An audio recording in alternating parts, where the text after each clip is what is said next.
$799. But hurry to get an extra $500 off. Supplies are limited. The Hustler Fast Track delivers precision, comfort, and durability for homeowners who demand more. Stop by Cabot Outdoors, 901 South Pine Street in Cabot, or take a look on Facebook.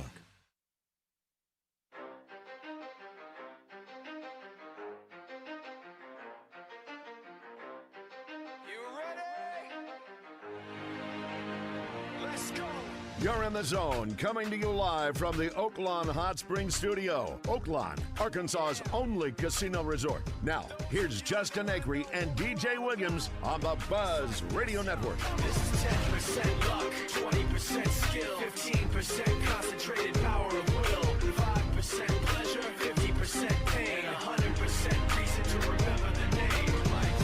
He doesn't need his name up in lights, he just wants to be heard, whether it's the beat of the mic. He feels so unlike everybody else, alone, in spite of the fact that some people still think that they know, but no, he knows the code. It's not about the salary, it's all about reality and making some noise, making a story, making sure his click stays up. That means when he puts it down, Todd's picking it up. Let's do that.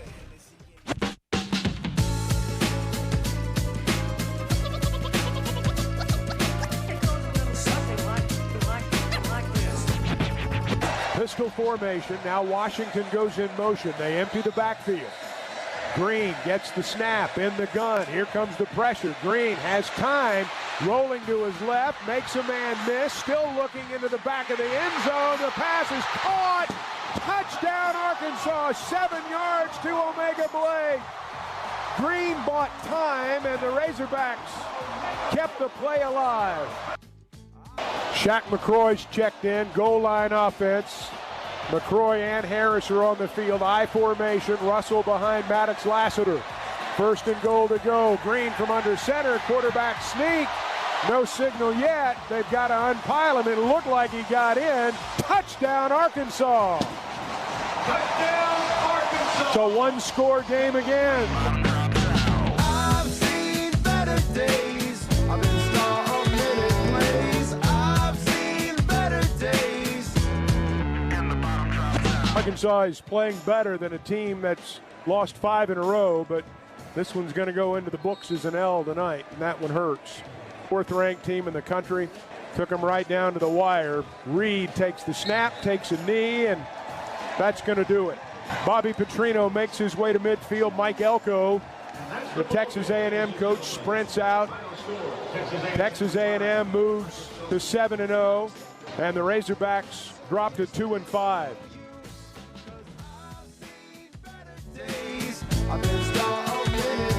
Second week in a row, our guys competed hard, but that's not what we're out there to try to do. We're out there to try to win. And the one thing I wanted to make clear in the locker room was that it's a team loss. You know, the offense's job is to outscore them by at least 1 point. The defense's job is to hold them to 1 less point, and special teams got to give us some plays. So we didn't accomplish that. Well, that's for sure. All right, welcome into the zone on another disappointing Monday, but we are happy to be here. And, well, I will say this. If you bought your ticket on Saturday, it was worth the price of admission without a doubt. All right, Justin Acri, DJ Williams will be along momentarily. Todd Pierce is in for Christian Weaver. And our question of the day today is, and I saw a lot of chatter about this on social media over the weekend, have you seen enough from Bobby Petrino to decide he's my coach? He's the guy you want. We asked it last Monday. I'm going to tell you right now, we're going to ask it next Monday. So I just want to get your thoughts on that. Are you convinced? I've seen a number of people saying, hey, if he can do this with that, then I can ride with that. And maybe for some of you, the jury's still out. We had another couple firings over the weekend, including a coach who won a game this weekend. A couple of other coaches that may be holding on by a thread. We'll probably get updates on them. I know Florida State's athletic director has already spoken this morning, so no movement on Mike Norvell yet after another disappointing loss. But the SEC is rising up the ranks, still the top 2 teams out of the Big Ten after the weekend that was. Ohio State flawless so far. Indiana nearly as such. Both are undefeated at 7-0. Then you've got 3 SEC teams followed by Oregon. Georgia Tech slides in as the top ACC representative. And then you got Ole Miss at number 8 after the narrow loss to Georgia. Miami slips to number 9, and Vanderbilt rising into the top 10 after a win over LSU. Oklahoma's 13, Missouri's 15. Tennessee is 17, LSU at 20 after the loss to Vanderbilt in Texas. After beating Kentucky is at 22, sliding a spot. And a game that they escaped in. Very fortunate to win that one, and that would have been a devastating blow against what is widely regarded as the worst team in the SEC. But it just goes to show you the kind of parity that is in this league, that Texas certainly could have easily gone down to Kentucky, and frankly probably should have. A lack of creativity, and I guess that's sort of the issue with them this year offensively at the end in the overtime period, just trying to run it up the gut against a team that's got better talent than you. I don't understand the thinking there. But they gave themselves a chance, and they really outplayed Texas in almost every way. Also, beware the Friday night matchups. It is a tough place to get a win. Ask Miami. They fall at home this weekend. Usually it seems like it's the ranked team going on the road on a Friday. We saw that in the last couple of weeks. This week it's a home team in Miami getting beaten at home by an unranked team. And then how about the Minnesota-Nebraska game? Absolutely thumped. The Huskers got pounded by a Minnesota team that's pretty average. And yeah, don't remind me. Yeah, listen, buddy, that's part of the deal. You go on the road on Friday nights, though. Weird things are happening is the bottom line. So you cannot count on anything. I mean, it's just a wide-open deal. And that's the thing with Arkansas, too, I think. Arkansas is a microcosm of the season. You don't know what's going to happen. And that's the thing. Like, I applaud people who went out. There's a 2-hour rain delay, storm delay, whatever you want to call it. And there was still a really good crowd. By the time we got, into the middle of the first quarter, it had filled in pretty good. There was a pretty significant Texas A&M contingent. I couldn't turn around without running into a Texas A&M fan. It was pretty impressive, the fact that they traveled like that. But obviously the team's in the top 5. They're excited. And it was a good environment. It really was. I thought the crowd was really, really good. And they gave Arkansas a chance. Arkansas gave Arkansas a chance. But listen, it's the same old thing. The defense is not good enough. This may go down as the worst scoring defense. I don't know about officially, statistically, but it's going to be close in the history of the school. And then on top of that, you got penalties that seemingly just are drive-killing bad moments, and it's frustrating. And you're watching, you're like, man, these guys have got it rolling. But it sucks because you have to score basically every possession. And, when you settle for field goals, you feel like you're losing because your defense can't get any stops. But, again, the environment is great, and I'm going to make a point that you're not going to agree with in a second, so stay tuned. But here's Coach Petrino. I know the players were very, very appreciative all 4 quarters at the energy that they brought. And, the second quarter really stood out to me, how loud they were when we went and were able to score twice. So it was awesome to have that crowd there and the fans out there. And we've got to continue to give them a good product, but with a win. That's what I'm saying. A good product, but with a win. And here's the thing I'm going to say that you're not going to probably agree with. This may be one of the most enjoyable Razorback seasons I've had in the last 10 years. And I will tell you why.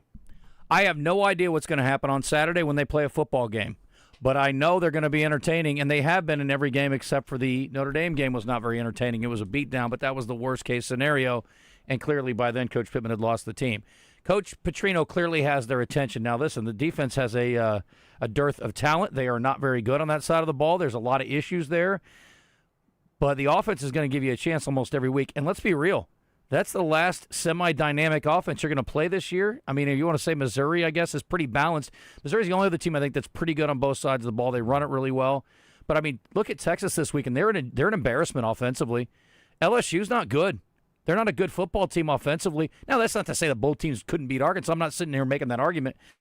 But you can't sit and look me in the face and honestly tell me that Arkansas couldn't go on the road to win either one of those games. You can't tell me they can't beat Auburn this week. You cannot make a case that they can't beat Mississippi State. You can't even tell me 100% with clarity or assurance that they can't beat Missouri for once.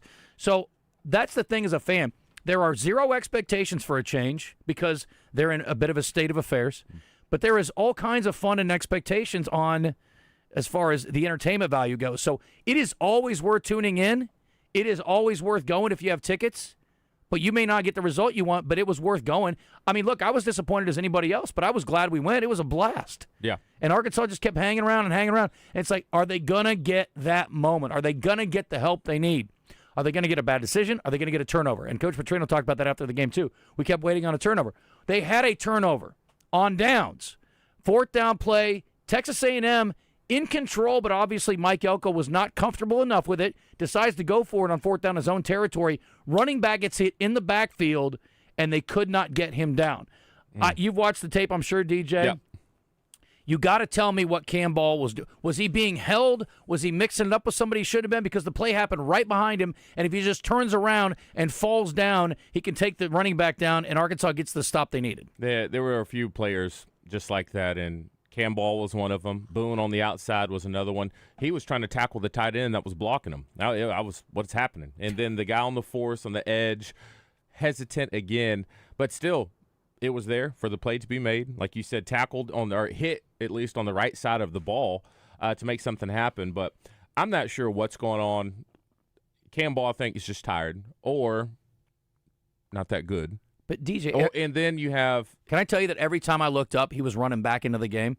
He's getting rest on defense. Yeah, not just in between series. He's getting rest during the series. There was one series when they were getting close to the goal line, and it's not. I don't know. Maybe if they were amped up in the crowd, and maybe their heart rate was up. But it was a much bigger theme against A&M than I've seen all year, which is surprising because the temperatures are getting a little bit better. You should be in great shape by now, and be able to last longer than 3 or 4 plays at a time before needing a break. But there was a series I was watching, and they were heading towards the north end zone. Cam Ball, you can see him before the snap, kind of like, the chest is going up and down. He goes for a play, and then, I actually went inside the stadium this time, and I said, I'm going to make it a point just to watch one player at a time. I didn't see anything else that was going on. I watched one player at a time and worked my way down the defensive line. I started with Cam Ball. And so after that play I was talking about, afterwards he just immediately looks to the sideline and he puts his hand up like, come get me. It's 3rd and 1. Okay? I mean, what are we doing? Yeah. All right? And these guys are trying to go tempo. And then you can see he looks at the sideline and gets mad that nobody would come and get him, get back on the ball, get blown up. Quincy Rhodes went to the next one. He was even worse. He was like just his head, his body. He looked to the sideline, and he did the tap my hat, I'm tired. And they said, back on the ball. And then he noticeably turned around, and he threw his hands down because he was frustrated. What quarter is this? This is second quarter. And, and he throws his hands down, and he's just breathing, and then, he just kind of bends over. And I was talking to Grant Cook. We're doing this together, watching play-by-play. Mm-hmm. And Grant Cook said, if I'm an offensive lineman and I witness that as I break the huddle and I see that guy doing that, we are going to obliterate this kid. Off the ball, run it every single time. I went to Ian. It was. I've never seen anything like it. And then I was just trying to figure out, why are they in such bad shape? But I know they don't have any depth as far as somebody trying to come in and give them a break. And when they did, it did show. I was always curious, are the backups just not that good? Well, the backups came in, and I was just, okay, I get it. I see. I see what is happening. But, no, that was surprising to see. But I will say, to your point, man, you were right. Name another team at that point that was on a 4-game losing streak. Coach gets fired. Defensive staff all get fired. And then that crowd showed up the way that they did. It was insane. I think right before halftime, when the sidelines kind of got into it, the crowd got into it, I was just like, I have not seen this stadium look like this in a very long time. Yeah. And after everything we just laid out, usually you don't see that. And so you're right. Even after now we're on a 5-game losing streak, we sit there and we watch the tape. We know what Coach Petrino can do. And I was thinking the exact same thing you were thinking. I was like, it is not far-fetched at all that we win the rest of the games this season. 100%. It is a possibility in every single game. Now, you just have to – defense, man. Yeah. Going back and watching that tape, it was brutal. Yeah. People that don't want to hit, people who don't know where they're going. They finally pulled Sorey out of the game. Yeah. Like, get out of here. That last touchdown that they gave up, a few of them, I'm like, Sorey, what are you doing? They finally brought in his backup. I mean, it's just falling apart on that side of the ball. There was a play where they ran it right up the middle, and he just bounced off the running back. Just did not have good, didn't break down. I mean, just kind of fell off the guy. You said a play? Well, and the funny thing is, when you read the numbers, it's like, oh, he led him in tackles with 10 or 11 tackles or whatever. And it's like, ugh. I don't understand that. But I don't understand. There was one touchdown play where a running back went right up the middle. Now, Caleb met him at the goal line. That's not on Caleb. Like, you got a running back running full speed from 20 yards away, and you meet him first at the goal line. And you have a small safety. You're not knocking him off. Probably not going to work out too well. But the defensive end on that play had outside contain, and Sorey was going into that hole that parted like the Red Sea. It's like that's what it's made for. Mm-hmm. And then something happened. He just jumped all the way outside. I was like, he has the over. I mean, I don't know how else to explain it. As far as, I'm not trying to do any accusations, but I'm just trying to figure out why are these guys noticeably out of position, letting these guys score. You mentioned this already when it comes to conditioning, but I think from a strength standpoint too, you saw guys get punked. Yes. I mean, and again, hammer and a nail, and we were the nail. There were some powerful running backs getting downhill on corners, but I'm like, watching them get just blown up, it's embarrassing. Yeah. It's not common. You don't see that very – and I realize corners are not known for their tackling skills, but to just get physically obliterated is embarrassing out in space like that. Yeah. Even like sometimes you didn't get the dude down even. It's just awful. Well, the thing is, we've seen these guys on Mitchell, big physical guy. He was awful. Awful. And then, one, he can't cover in space. We know that. He can't make his mind up on the edge. He just lets guys bounce outside of him. And his pursuit angle's awful. But then the one thing that he has is he's big, strong, and fast. Yeah. And he sits there with arms wide open and waits for a guy to run through his chest. I don't understand. And then I got to talk about my guy, Caleb. I wanted to give him some love too, and I'm going to watch Caleb just on this play. And after this play, I watched him the whole way. All right. And the cool thing about watching him, he's so far back, you can also see other things develop. I felt like I'm seeing what he is seeing. Mm-hmm. So let's do this together, you and me. All right.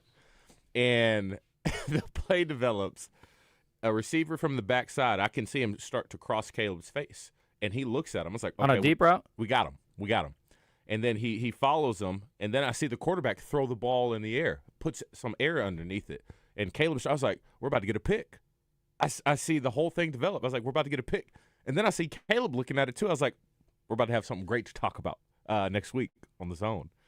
And then I sit there and watch him let this guy just catch the ball. I've never seen anything. My jaw dropped, and I sat in silence for maybe 15 seconds trying to process what I potentially missed. But I went back and watched the tape, and I said, you could not have asked for it to have been any more simple. That's the key word we've been talking about, for it to develop. And then now you just have to make a play on the ball, potentially a game-changing play with an easy interception. And it's shocking. I will tell you this, what bothered me a lot was getting beat on the same play a lot. And they got beat on – crossing routes? Well, the crossing routes killed them. And I'm like, I could see it set them. It was funny because, like, the side that they were running the crossing route to, 2 times in a row I saw the heads-up D-back on the inside receiver back off and give space. Yeah. And I'm like, this looks just like the last time they did this. They ran the same play. They had another huge chunk gain. I'm like, how do you guys not do that? And then not being able to cover anybody in the flat. That's where I get on Miguel Mitchell. I'm like, you see this dude going to the flat. You have no other responsibility. Yeah. And then you just sit there, and then you just stand there and watch him. I'm like, you got to close the gap. What are you doing? It's just lack of confidence, still thinking too much, not wanting to get burnt, so you let all this stuff develop in front of you, and then just slow reacting to the ball. And then on those crossing routes, we tried to attack it by going zone. It looked like Sori has never played football before in his life. As far as the concepts, because in the thing, when he looks at the crossing routes, and then you see him, within 5 yards, when I played, if I was running a crossing route, my head's on a swivel. Because you can get blown up, okay? That you have to be aware of that stuff. And the thing about it, he sees it coming, and he's looking right at him, and then it's like he doesn't want to touch him and just lets him run right past him. And he's like, let me go chase him after he caught the ball. It happens so much. Then we go man-to-man coverage, and it's just, whew, Lord. All I know is this. If that's truly the 3rd or 4th best team in America, which I think they're 3rd this morning, right? They're 3rd this morning. The parity in college football this year is off the charts, which I think it is. Yeah. I think this is the best year for parity ever. Yeah. Maybe. Ohio State maybe head and shoulders above everybody else. They've shown me nothing that makes me think otherwise. True. Maybe Indiana is in that realm after going to Oregon and winning. But, I mean, I think outside of that, and I'm not saying that Ohio State can't get beat. So it is pretty amazing to me. I love a couple pauses, and then we'll take a couple calls. And we are open, D3 Auto Sales text line, 501-661-1037. You can hit us up. We got a number of guests today, too. Trey Biddy's going to join us bottom of the hour in a sec. But I was going to say, too, a couple positives. Taylor Green's a warrior.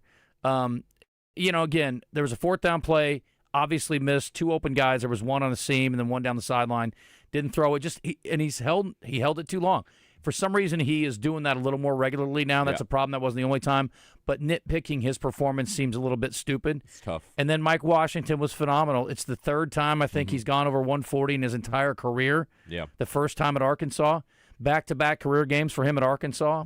I mean, you have to go back to his days at Buffalo to get him over 150. I mean, he had a great game, a couple long runs, and the cuts and the quickness, the suddenness. Yep. He's doing so many good things. I love me some Mike Washington now. He runs so well. He's making his linemen right now. You don't see these things, especially in the hole. His patience of setting up blocks for his linemen, it's next level. I really like the way that he's playing ball. And as far as Talon is concerned, I'm right there with you. It's just I see some plays where I'm just like, there's not anyone else in the country who can do that. That one touchdown he had, it was on a third down throwing touchdown he had. Yeah. Where he felt pressure. Everybody was covered. He got out of the pocket, kept his eyes downfield, rolled out to the left, and then threw a strike. I was just like, whew. And Blake was covered. Yeah. Nope. Couldn't put the ball anywhere else. Perfect. He throws so well on the run. It's silly. If he could throw half as good from the pocket as he does on the run, he'd be a first-rounder. And then you get the ones that you just wrap your mind around. You can go back to last week with the fourth down call, and the play was there. I know Coach Trino has to be just – you see him on the sideline on that play? He lost his mind. That's the first thing I looked at because I saw the play develop. It was a kind of a different way of running cowboy go-get-it pass, where the quarterback would fake it, hide the ball behind his back, and throw it. They did a little bit more of a true-looking play action. But Rohan Gaines popped wide open, and that's your first read. And they say that maybe he was spooked by that safety, but based off that play action, that safety was coming down to stop the run and realized late, like, I got beat behind me. I don't know what kept him from throwing that ball. I really don't, especially when you run this every day in practice over and over and over for it to pop up the exact way that it did, and you don't pull the trigger. There aren't many guys that can make the throw to Platt either. Yeah. That's a tough throw. It's all over the place. Yeah, that's what I'm saying. I've never seen somebody so more hot. So you said about it's hard to pick apart Talon's performance. I just feel like, unfortunately, if we want to win football games, we have to, because he has to dang near be perfect because we have no help on the other side of the ball. If we had somewhat of a good defense, we don't even really think about those plays, because you put up 42 points on arguably one of the best defenses in the country. Not too shabby. Arkansas is going to be just fine the next couple weeks. Yeah. They're going to score points. And those teams will make some mistakes and help you, Yeah. A couple other things. Here's some notes from the weekend. Indiana 7-0 in back-to-back seasons, first time in school history. Georgia Tech 7-0, first time since 66. Vanderbilt 6-1 for the first time since 1950. Wow. Virginia 6-1 for the first time since 2007. And Auburn's 0-4 in the SEC for the third straight year. No excuses. And the numbers from the Texas game are unbelievable, but if you've been watching Texas all year, you're not shocked. They got outgained 395 to 179. Oh, my God. They had no business winning this football game. 86 plays to 55. 26 first downs to 8. Kentucky held them to 8 first downs. Manning was 12 of 27, had 132 yards, minus 3 rush yards, and Kentucky's completion percentage was 78. How'd they lose? His was 48. His was 44. I have no idea. Turnovers? They're not great offensively, even though they move the ball. But it is crazy. And again, they make this big play in overtime. I don't know if you got a chance to watch it. You're doing your postgame play still. Big play down the sideline. They get down inside the deep red zone, like inside the 5. And they run it right up the gut the last couple of plays, right into the teeth of the defense. I'm like, no creativity, no misdirection, no nothing. It's like, you're not better up front than they are. What are you doing? I was disappointed. Would you say these next – I feel like fan base, we're still in it. 100%. I don't feel like we haven't lost anyone. Do you think that changes if we slip up and let Auburn come to town beat us? No. Still in it. But still, I don't care. Like, you need to turn out for a team. I mean, it's fun. Yeah. Again, here's the thing. We are as fans, I will say that I've been saying this kind of all year a little bit, and it's your decision. You do what you want. You don't want to go to the games, that's fine. You don't want to spend your money, that's cool, I get it. But I will say this, like, this is not a results-driven thing. Fandom's not supposed to be. Yep. And I'm not saying you should just support a putrid product, but they've already made their decision. They moved on. Coach Pittman's gone. They're going to make a decision for next year. But the thing is, it's fun to watch. It's entertaining. I went with my son. We had a blast. It was fun. We had such a good time. It was it was kind of cool but annoying that when they would go down and score, I was just like, we're about to go score right back, you know? We just need one stop here or there. I will say this kind of within the game, too. The highlight of Saturday for me, did you stick around for halftime and watch D-Mac get honored? Absolutely. How awesome was that? I'm a band guy. I like the marching band. Yeah, D-Mac's deal was great. Yeah, I thought that was amazing. I just wish he would have brought a bat out there instead we got that wood. I wish it would have been Coach Nutt out there with him, to be honest, instead of Hunter. But whatever. Yeah, I agree. They could have them both out there. All right, couple quick calls. We got Trey Biddy coming up. I know he's ready to go. JW, what's up, man? Hey, guys. First, I want to say this. I want Bobby Petrino as the coach next year. Okay. But with that said, we fired Pittman for losing one-score game. The only game that we really lost or we wasn't in was Notre Dame. Can you tell me the difference, what's going on since Pittman left and now? I mean, it seems to be the same thing. And I'm just wondering what Hunter is looking at to make that decision, because we're still having the same outcome, the same problem, the same everything. And I surely hope that Hunter doesn't count his defense on Bobby, but what is he looking at? Because nothing's changed. And I was just going to get your thoughts on that. Hang up, listen. Thanks. The Tennessee game, there was a noticeable change in approach on both sides of the ball. I was surprised how we took a step back defensively. There was a little resurgence there before halftime defensively when they started getting, and it was kind of cool to see. But then second half came out. And they finally scored a touchdown in the third quarter. Yeah, that was nice. I was waiting on it. I was like, please don't let me just go through another week without that. But no, to your point, J-Dub, and I think this is something Razorback fans, even myself, who really likes the way Coach Petrino does things,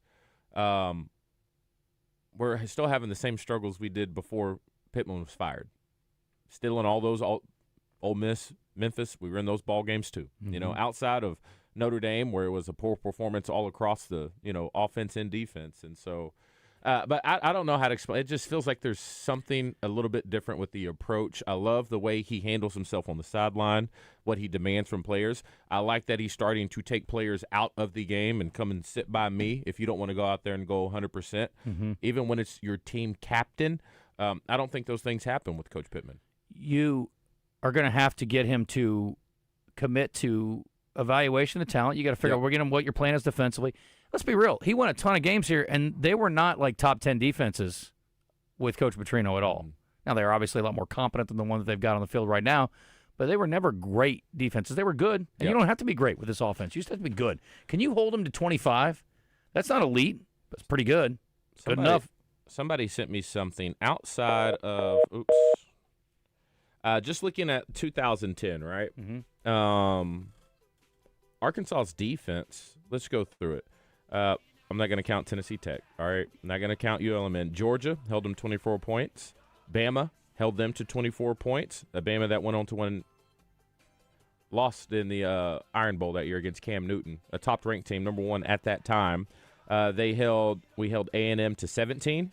Auburn was the only team that our defense just got obliterated. They gave up 65 points.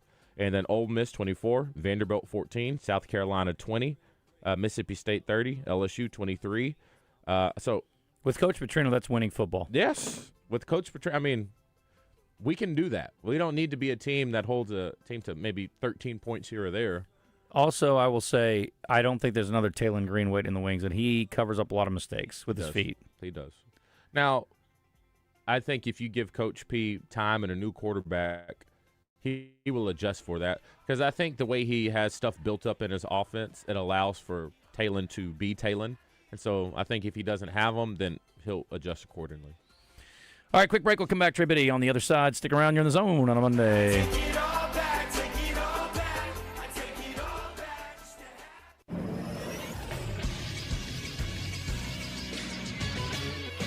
This is Sports Center. The Kansas City Chiefs did something Sunday that they haven't done in nearly 14 years, shutting out the Las Vegas Raiders 31-0. Rashee Rice came back to the Chiefs lineup in a big way. He had a game-high 7 catches for 42 yards and 2 touchdowns. Patrick Mahomes went 26 of 35 passing for 286 yards and 3 touchdowns. Kansas City had 30 first downs Sunday, which equaled the number of offensive plays Las Vegas had for the entirety of the game. Up next for the Chiefs is a date next Monday night with the Washington Commanders, who got smacked by Dallas yesterday 44-22. 2 games on the Monday night docket tonight: Tampa at Detroit, Houston at Seattle. I'm Todd Pierce for the Buzz Radio Network. Football fans, get to Brewski's Pub and Grub, downtown Little Rock and North Little Rock. Brewski's is your ultimate game day headquarters. The Brewski-tron is bigger than life, TVs cover every single wall, and the game sound is always on. Plus, happy hour till 7 Monday through Friday with drink specials every single day. Fuel up with Brewski's famous smash burgers, wings and 11 sauces, sandwiches, and more. Catch every single NFL game on Sunday at Brewski's. Brewski's Pub and Grub, your home for football all season long. He's a world champion arm wrestler and one of QC Kinetics' most outspoken advocates. When Monster Mike Todd severely injured his bicep, doctors recommended a career-ending surgery. Well, I definitely was never going to do that because I'm a competitive athlete. And he didn't have to, because the QC Kinetics Little Rock medical team jumped into action, treating the damage using Mike's own orthobiologics. No need for surgery. I think QC Kinetics was a huge help in my recovery. The percentages were that I would never make it back to this level. QC Kinetics regenerative treatments have helped transform, relieve, and restore thousands of patients with injuries and joint pain. There's a pretty good chance that with under 15 weeks, I'll be competing for the heavyweight world title. Yeah, so I might be 24-time world champion by the end of the year. You got this, Mike. And for anyone listening who's dealing with joint pain, the QC Kinetics consultation is free. So give them a call today. Call QC Kinetics, 501-214-5880. That's 501-214-5880. 501-214-5880. Kathleen Madigan, the Day Drinking Tour. Well, my parents are in Florida in the winter right now, as most Midwest old people with a car. And my parents bought a new car. They bought a black Lincoln Town Car. Little did they know that that's one of the more expensive rides on the Uber app, so I have signed them up to be Uber drivers. Kathleen Madigan, Saturday, January 17th, Oaklawn Event Center in Hot Springs. Tickets on sale now at oaklawn.com. Gambling problem? Call 1-800-522-4700. Welcome back in the zone. If you like the sound of our voices, you should see our faces. Check our live stream out on YouTube, Facebook, Twitter, or Twitch. Now, back to the show. We gave up some protection things late in the game that really hurt us, and the negative plays by Talon, he's got to throw the ball away. He's got to get out of the pocket. Coming out, we tried a double move. He got pressure, and instead of just getting outside the tackle and throwing it out of bounds, we took that huge loss, and that ended up being, something that killed us in the game. All right, some things to break down here. Let's get to it. Trey, Biddy, standing by. He's had his finger on the pulse of Arkansas sports more than anyone else. You've heard him on Drive Time Sports for years. Now, he's bringing his talents to the zone also. He's Trey Biddy of hogsports.com. He's brought to you by Tiretown, Point S in Benton, carrying all the top tire brands. There's no stress with Point S. Check them out at pointstire.com.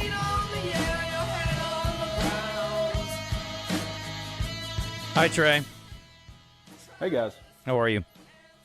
Swell. How are y'all? Pretty good, honestly. I feel pretty good. I was telling DJ earlier, and I know this will not be a popular opinion with Razorback fans, my experience for a football game is not always results-driven, if that makes sense. Mm-hmm. It was a very enjoyable afternoon, eventually, and it was a very entertaining game. My buddy said to me after the game, he said, I never really felt like Arkansas was going to win the game, but I had to hang in there with it because you didn't really know for sure. And I was like, That's kind of where I was with it, because they just could not get stopped. So when you expect a team to have to play perfect against a really good team, it's really tough. Trying to play perfect against a team that's not very good is not that hard to do, or not as hard. Anyway, I'm all in on this team. It's so fun to watch every week. I don't know what the hell is going to happen, but it's fun. Everybody seems like it's like you're all set up to be like, okay, I don't expect them to beat Alabama this week, or if they don't beat Mississippi State, it's the end of the world. With these games, I'm like, I don't have any idea what's going to happen, but I can't wait to watch.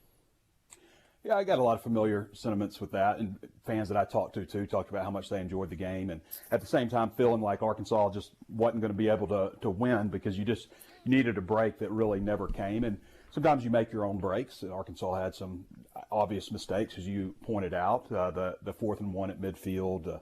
I came down out of that tunnel with 6 minutes to go, and Arkansas was going to have the ball, and this was going to be a huge drive. And I come out because I was in the elevator, and I come out and I look up, and it's 2nd and 30, and I was just like, "What in the? How did this happen?" And Trey Shapp was there. Trey Shapp had this look of disgust on his face. He's like, "He took another sack." But yeah, there's just a few moments here and there, but I thought it was a great crowd, and I was a little worried starting out, but people just started filing in. There was more maroon than I would have liked to have seen, and especially in the student section. There was, I don't know if those were, students from Texas that were still Texas A&M fans in the student section or what, but there was way more opposite team colors than I'm used to seeing in the student section. But overall, I thought it was a really great crowd and a fun game. To answer some of the question from the previous caller, I think some of the differences that we see with Petrino and something that I'm used to with Petrino is you don't see them losing games because he's making boneheaded decisions. You know what I mean? It's like I feel like he's the vibe I always feel is like he's putting them in the best position possible. Could he have called an easier play to execute on that 4th and 1? Maybe, but Rohan Jones was streaking wide open. Could he have called those timeouts at the end of the game? What he was trying to do was save those timeouts, score quickly, and save those timeouts so that he could use them if they didn't recover the onside kick and still have a chance to get the ball back. But the clock got down. You kind of ran into a point where the clock got down so low, and then at that point he used one of them because there was no other option but to get an onside kick. But that's what I feel about Petrino is he's always going to put you in position to win games and isn't going to do things that just leave you scratching your head that we've seen with Pittman or that you see with Billy Napier from time to time. That's what I think the difference is. As we heard once in Silence of the Lambs, not anymore. You won't be hearing any Billy Napier boneheaded plays for a while. So. Hey, in defense of the maybe maroon that you saw in the student section, I will say this.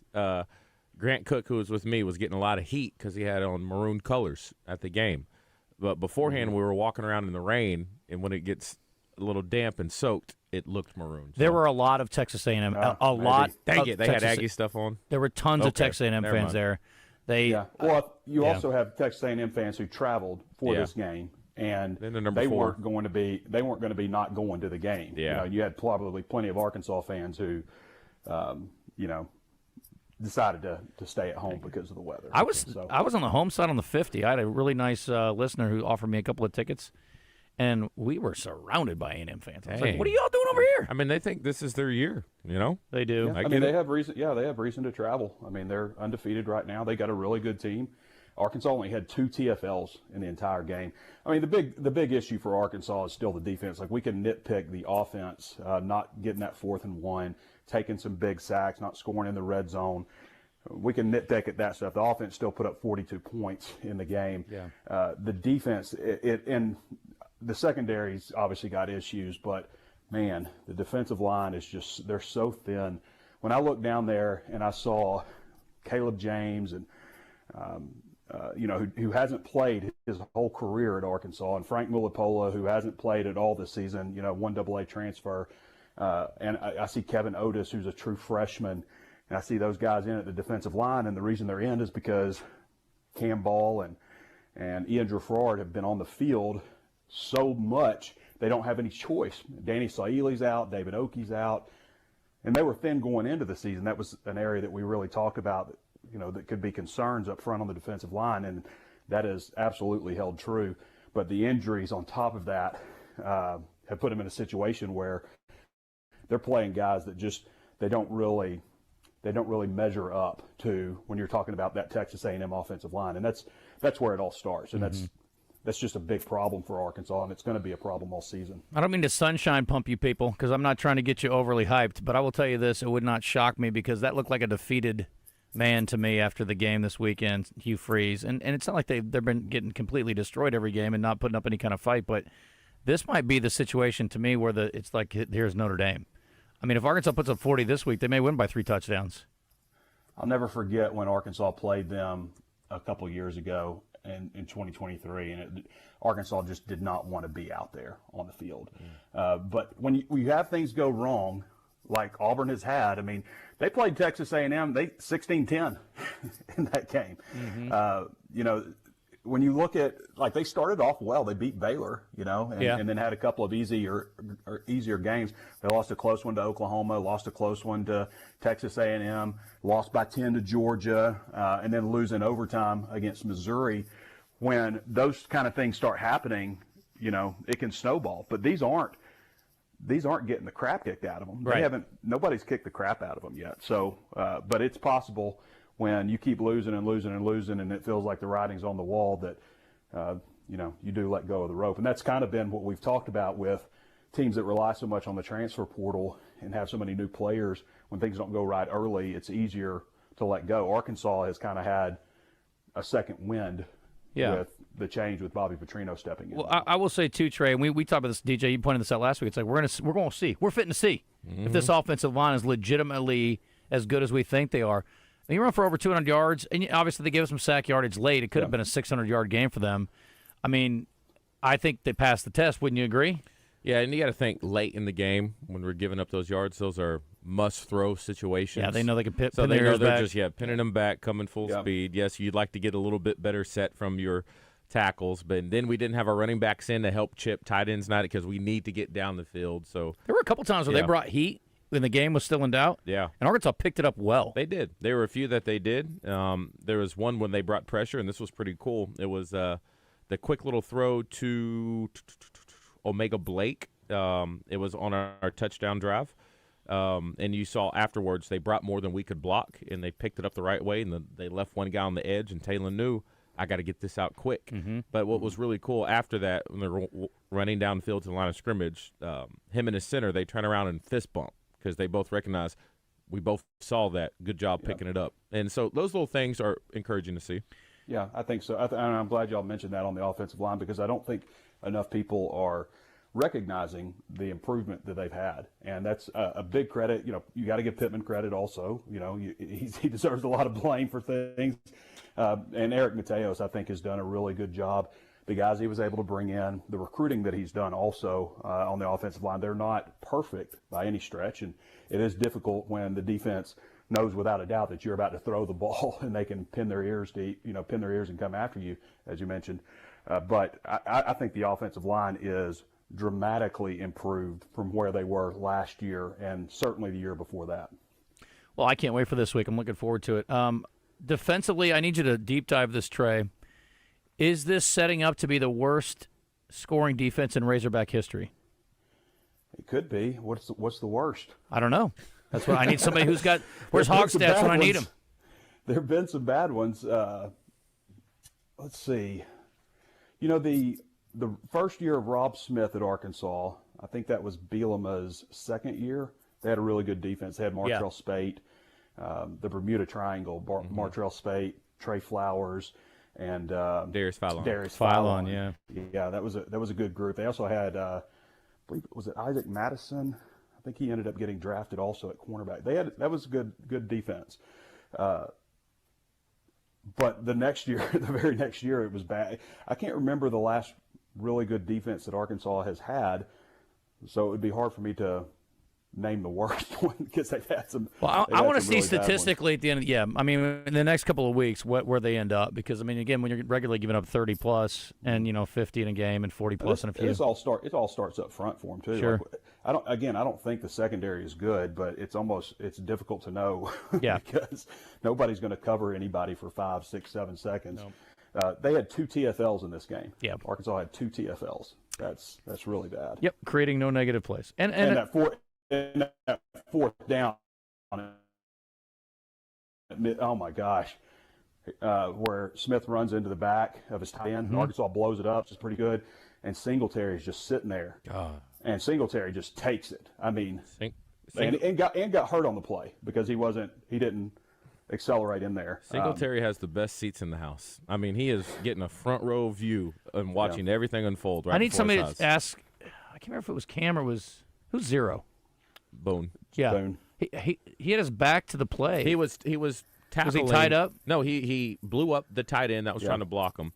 I think he thought that it was all muddled up in there, so he just grabbed somebody and tries to tackle him. But he ends up tackling the guy who's trying to block him. Yeah.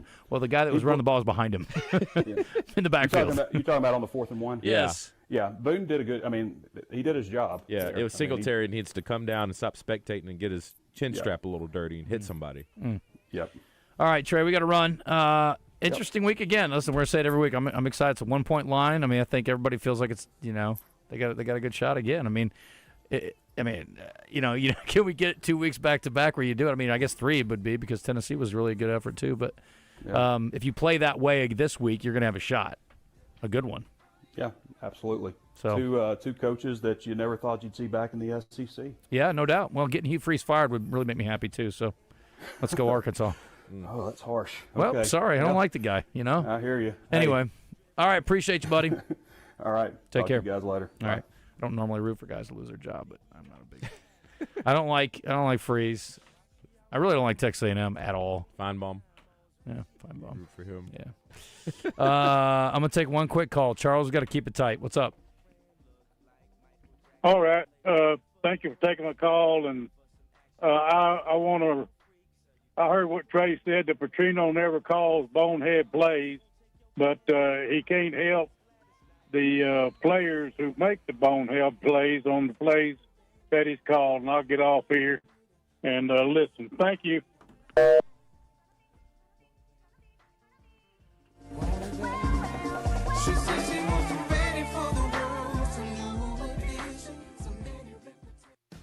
Hi, this is Ted with Accountable Roofing and Remodeling. We are proud to offer window and door replacement installation. Our upfront honest pricing and easy financing make it easy for you to increase the value of your home and reduce your energy cost in one step. Accountable Roofing and Remodeling windows and doors carry a lifetime guarantee. So what are you waiting for? Call us today, 501-621-0500, or visit us on the web at accountablerr.com. Willie D's Rock and Roll Piano Bar open every Tuesday, Thursday, Friday, and Saturday. Cold drinks and dueling pianos. Deep Nightclub downstairs hosts karaoke on Tuesdays and DJ Spin on Friday and Saturday nights. Visit WillieD'sPianoBar.com. Paradise is found all this October at Southland Casino Hotel. Survive the odds at our Tiki Trials Island getaway, and you could escape on an all-inclusive tropical vacation or win your share of more than $100,000 in free play. Join us Saturdays in October and claim your island destiny. And on Fridays, our Tribe Vibe $100,000 free play giveaway offers free play prizes for you and your tribe members. Learn more at southlandcasino.com.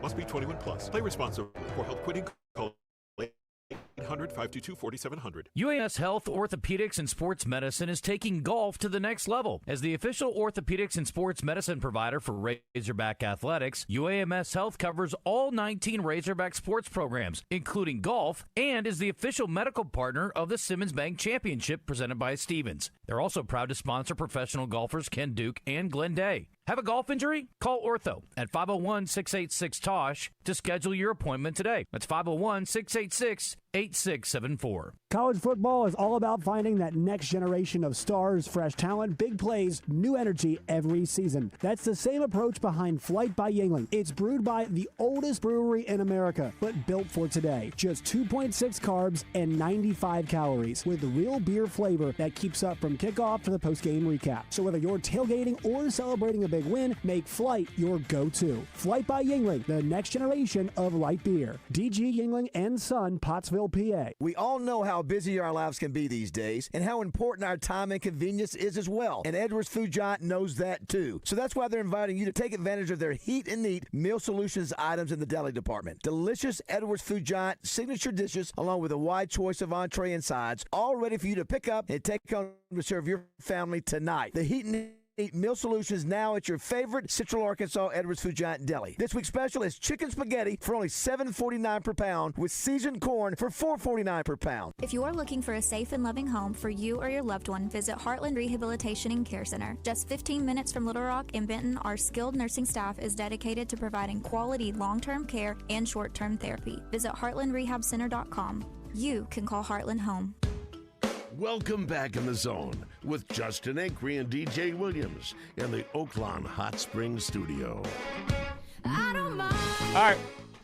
Welcome back in. Before we wrap up this first hour here on The Zone, I want to tell you about my friends over there at Standing Firm Farms. Family beef for the natural state. They're going to take care of y'all. So let me tell you a good spot to start. Okay, they got so many options when it comes to that top high-end quality Angus beef, from bone-in ribeyes. Wow.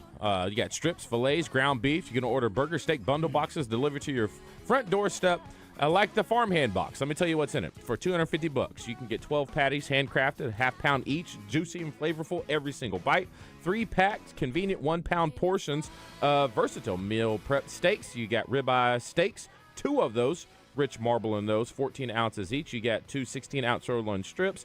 You got stew meat, 3 packs of that, 18 ounces, cooked to perfection when you do it slow. Chuck roast, about 3 pounds, and 2 short rib packs, 2.5 pounds each. All of that. All of it, high-quality Angus beef for $250. But they got options up and down all over their website, and holidays are right around the corner, so the farmhand box would be the easy and most perfect gift that you could give to somebody. Once again, anything over $400 within 90 miles, Justin, deliver it for free. Anything under, just $20. What are we talking about? Go visit my friends. Go to their website, standingfirmfarms.com. Bobby Joe, what's up? Hey, man, I'm going to tell everybody something. I think I speak for 75% of the Razorback fans. Even though we're 2-5, man, I feel great.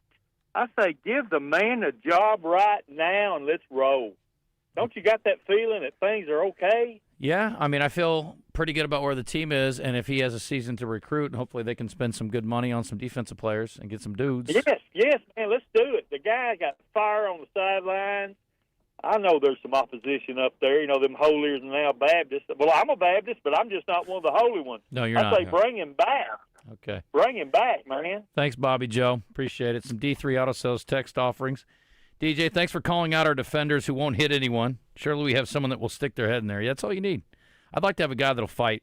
That would be helpful. It's just like, who can you get with Coach P on the defensive side of the ball? That's key. Huge. Yep. In a perfect world, I'd love to see Barry Odom back, but would he come back as a DC? He wants to be a head coach, right? Yeah. He's not going to leave Purdue to be in a DC. But what if Coach was like, hey, Barry, I'm going to pay you. I'm going to take a lot off your plate. Can't see it. Yeah, that'd be nice. Y'all silence after that last call. Yes, well, I mean, sometimes I just don't have anything to say. I think they go ahead and give Petrino the nod and avoid competing with all the other openings. Spend that time and energy going after Muschamp or another good defensive assistant. Dude, if they get Muschamp, I am through the roof. I love Will Muschamp. You can see him coming back as a DC? You hate Will Muschamp, but when he's on your side, you love him. Yeah. Talent evaluator and a DC. All we're missing. The best, most recent defense we've had was 21. We beat Texas A&M, LSU, and Missouri. Had Grant Morgan and Bumper Pool at linebacker. Yeah, that's true. That was a good group. Says they body tackled and put it all out there. Yeah, that's it, man. I just want guys that know how to tackle, be helpful. It's rough. This person says, we love Petrino, but the jury should still be out on whether he gets the job or not. What if he loses out? Look, he can lose out in a certain way where I think some people are still going to be on board with it, but I'm not saying it's right or wrong. I'm just telling you how they're going to be. Anyway, it's 10:58. We'll be back in a second. Red White Report brought to you by UAMS Ortho Now is coming up. Got a couple of great guests coming up in the next hour as well. Stick around in the zone. Is your yard ready for whatever Mother Nature throws your way? At Acadi's Touch Landscaping, we make sure it is. Whether it's weatherizing your flower beds for the seasons ahead, building strong retaining walls to prevent erosion, or installing French drains to keep water where it belongs, we've got you covered. And when it's time to elevate your outdoor space, we build custom decks perfect for relaxing or entertaining. Call 501-794-2770 to transform your yard into a space you love, rain or shine. Acadi's Touch Landscaping, 501-794-2770, where we bring the green to your life.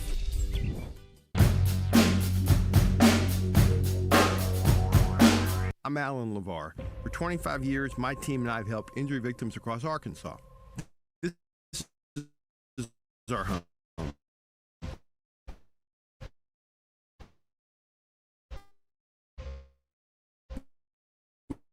We don't work for insurance companies. We work for you. Car crash, 5 years, and ready when you need us. LeVar Law, Arkansas built, Arkansas trusted. Fernando Carmona joins Out of Bounds, courtesy of Colonial Life Independent Agents, Charlie Schaaf and Damon Francis. Call 501-413-4005.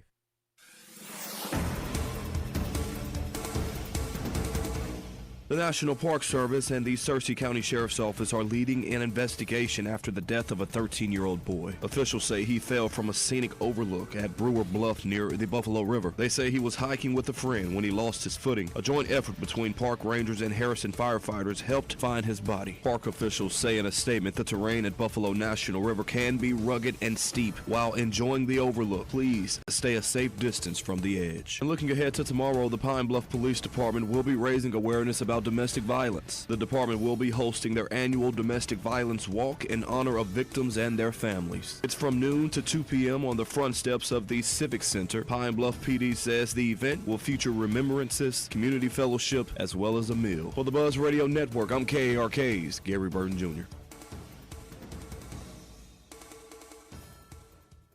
Genesis of Conway presents Craig O'Neill each week when he joins Roger, Baz, and Justin on Morning Mayhem. Genesis of Conway, the future of luxury today. Weather from the Fletcher Weather Center with KARK's Juliana Cullen. Sunny and dry weather on the way for your Monday. Temperatures today will be back up in the mid to upper 70s, so a little on the warmer side, but we have an additional cold front that moves through overnight tonight. That'll actually cool us down a bit more for the rest of this upcoming week, so it will be feeling like fall. This is meteorologist Juliana Cullen with the Arkansas Storm Team for the Buzz Radio Network. Fletcher Dodge wants to buy your car. We'll buy any make or model, and we'll pay you more than anyone else. Please turn your old car into cash at Fletcher Dodge in Sherwood. Leaves are falling, and so are prices at Gwatney Chevrolet in Jacksonville.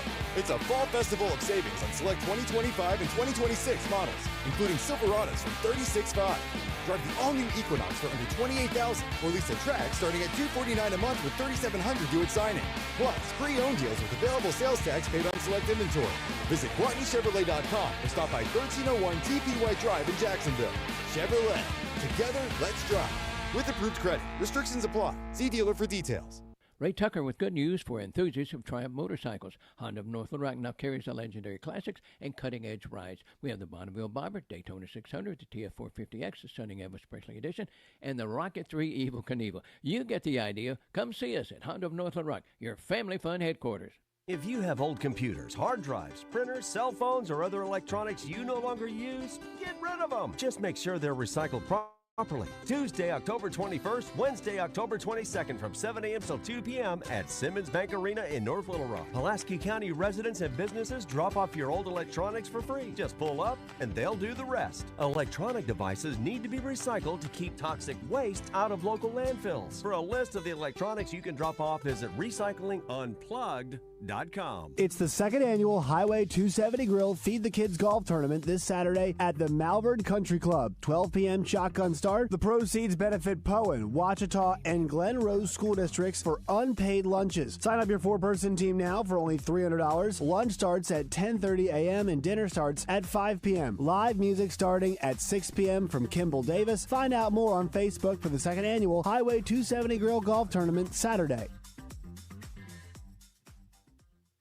Go to 1037thebuzz.com and register to win tickets to Foul and Flame, November 22nd in Des Arc. Get tickets and more info at foulandflame.com. Is your AC down and it's got you upset?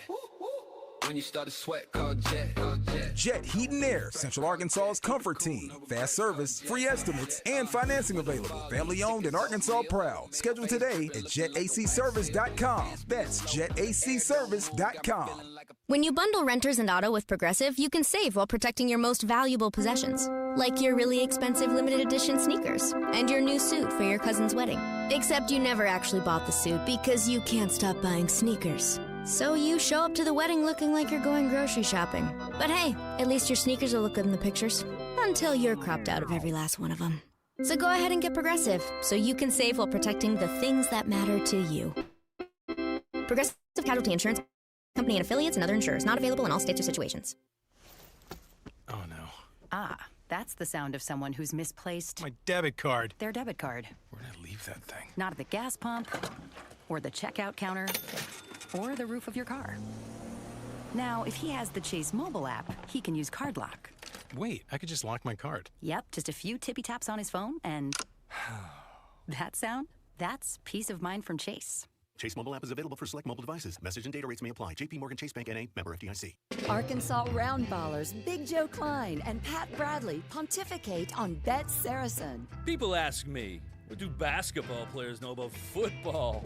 What say you, Joe? I explained that anyone can run up and down a grass field with a screwy-shaped ball, but it takes finesse to strategically launch a basketball from long distances at an 18-inch diameter steel hoop. Dang, Joe, you sure are smart.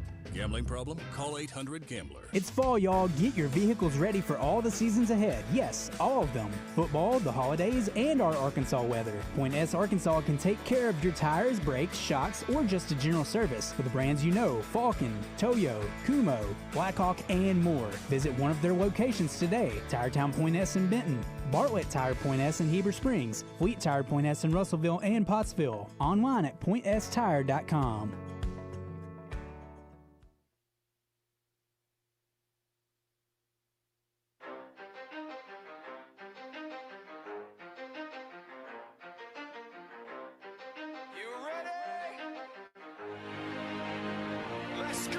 You're in the zone, coming to you live from the Oaklawn Hot Springs Studio. Oaklawn, Arkansas's only casino resort. Now, here's Justin Acri and DJ Williams on the Buzz Radio Network. This is 10% luck, 20% skill, 15% concentrated power of will, 5% pleasure, 50% pain, 100% reason to remember the name. Like, he doesn't need his name up in lights, he just wants to be heard, whether it's the beat of the mic.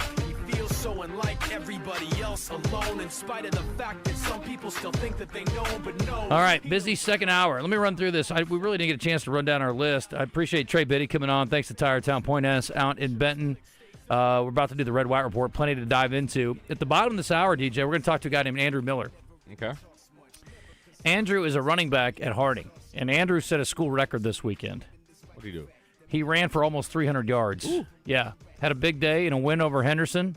Don't tell Rebecca he's coming on. She'll be mad at us. Lord, yep. But he had a big day, and so we're going to talk to him. Interesting kid. Looking forward to talking to him at 11:30. Also, at 11:45, we're going to talk to Craig Renault. Craig is a documentary filmmaker, and he and his brother, Brent, who has passed away, made a number of films together and covered war all over the world. And his latest effort is a tribute in a way, but also chronicles Brent's death and Craig going over to retrieve his body from the Ukraine. It was a very tough watch. Didn't they have that at the Hot Springs? Yes, Hot Springs Documentary Film Festival. And Craig came and spoke. The photographer who was there came and spoke. And it's going to air on HBO tomorrow. So for those who didn't get a chance to go to Hot Springs, you'll have a chance to see it on HBO tomorrow night. So we're going to talk to Craig about that. I really appreciate him coming on. I know he's doing some media appearances over the next couple of days. It's a very powerful documentary.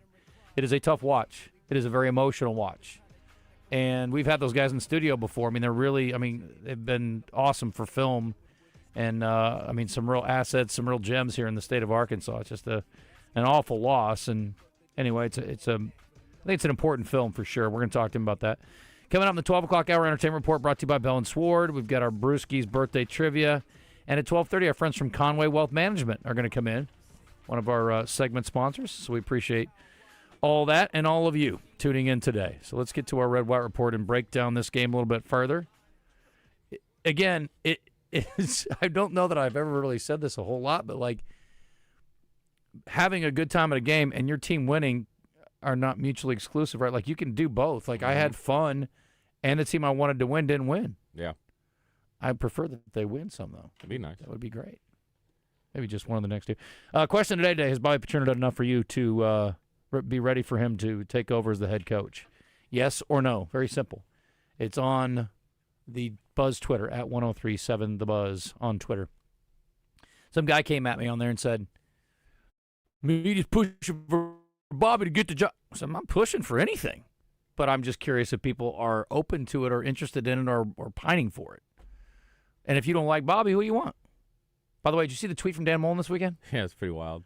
So Dan Mullen, for those who missed it, somebody was tweeted at him that they should go get him, and he said 0.0 interest in Arkansas. He said y'all should go get Gus Malzahn. And I was just like, Florida State can't beat anybody, and he's their OC. I don't think I want Gus Malzahn. No.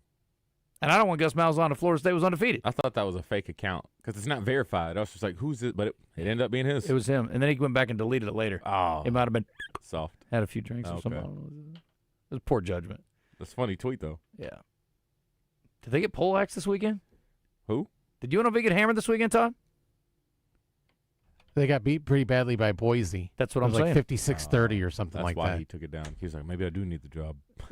I think also it's like people don't want you to be distracted on Twitter when you got a game the next you day, can't be dude. doing Get that, your life coach. together. Not a head coach. Focus, Come on. bro. I mean, he'd been rolling at UNLV. I'd still take Mullen. Yeah. No problem for me. But The Red White Report is brought to you by Ortho Now, your walk-in solution for orthopedic care at the Orthopedic and Spine Hospital at UAMS Health. Arkansas puts out notes after their games, and number one note says, LB Xavier Sorey Jr. led Arkansas with 11 tackles, including 1 tackle for loss and a pass breakup.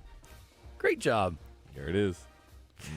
Mike Washington, 100-yard game again. Another career day, at least from his Arkansas career. His career high is actually 155 when he was at Buffalo against Bowling Green, but 147 pretty dang good against the nation's top 5 defense. He also became the first Razorback to rush for 100 yards in consecutive games against an SEC opponent since, how long do you think it's been? Running back, 100 yards, consecutive games against an SEC opponent. Alex Collins? I think that's a good guess. That's exactly right. It's been 10 freaking years. If you would have told me it had been 10 years since an Arkansas running back or player went for 100 yards in back-to-back SEC games, I would have called you a damn liar. Yeah, I guess That is. I would have thought Jaquindon, but Do you know how insane that is? 100 yards Has in Taylor done back-to-back it? weeks? Obviously not. wow. It's wild. I didn't know if it was just running back. Yeah, well, it's just any player. Okay. Yeah. He's had 100-yard games. I don't know if it was back-to-back weeks, but it wasn't against SEC. Anyway, I thought that was wild. I was like, golly. Good job, Mike. Doing it. Anyway, after the game, we heard from players and coaches, and, well, we talked about Sorey. They want to pump him up, so that's cool. He's on Hogs Cut too. Todd, is that right? That is correct. There he is. Really, everybody on the team do a good job at just keeping everybody up. They see somebody down, or they'll talk to them, and like Coach Petrino just told us after the game, like it's a team game. You know what I mean? Not one person won or lost us any games. So it's just a team effort, and we just got to keep each other up, stay around each other, stay close to each other, and just keep fighting. I mean, we got more games, so we can either lay down or not, and we're not choosing to laying down.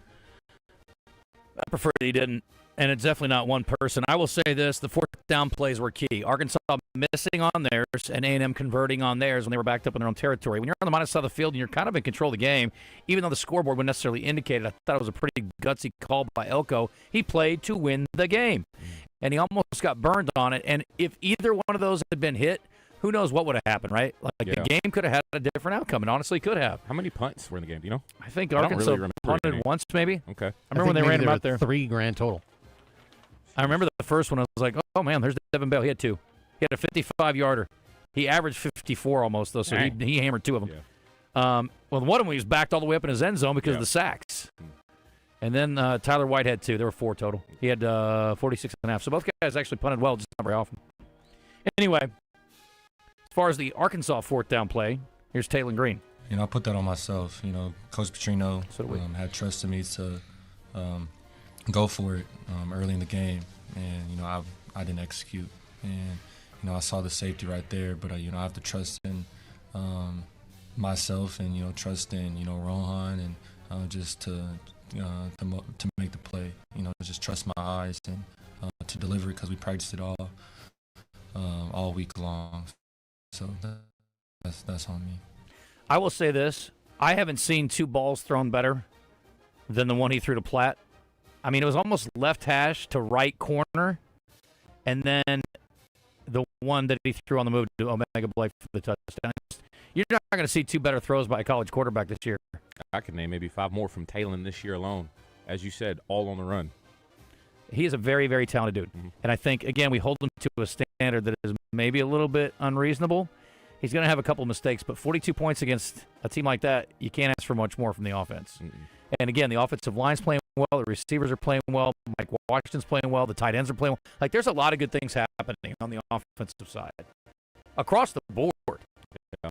I mean, again, it gives you a reason to believe, even though this is a maybe historically bad defense. Game this week's 11:45. Very early start with Auburn. So if you're a fan and you're going, you need to get up and at them. Now, I think the weather is going to be a little bit again. How do you want it? Again? Maybe I'm dreaming that up.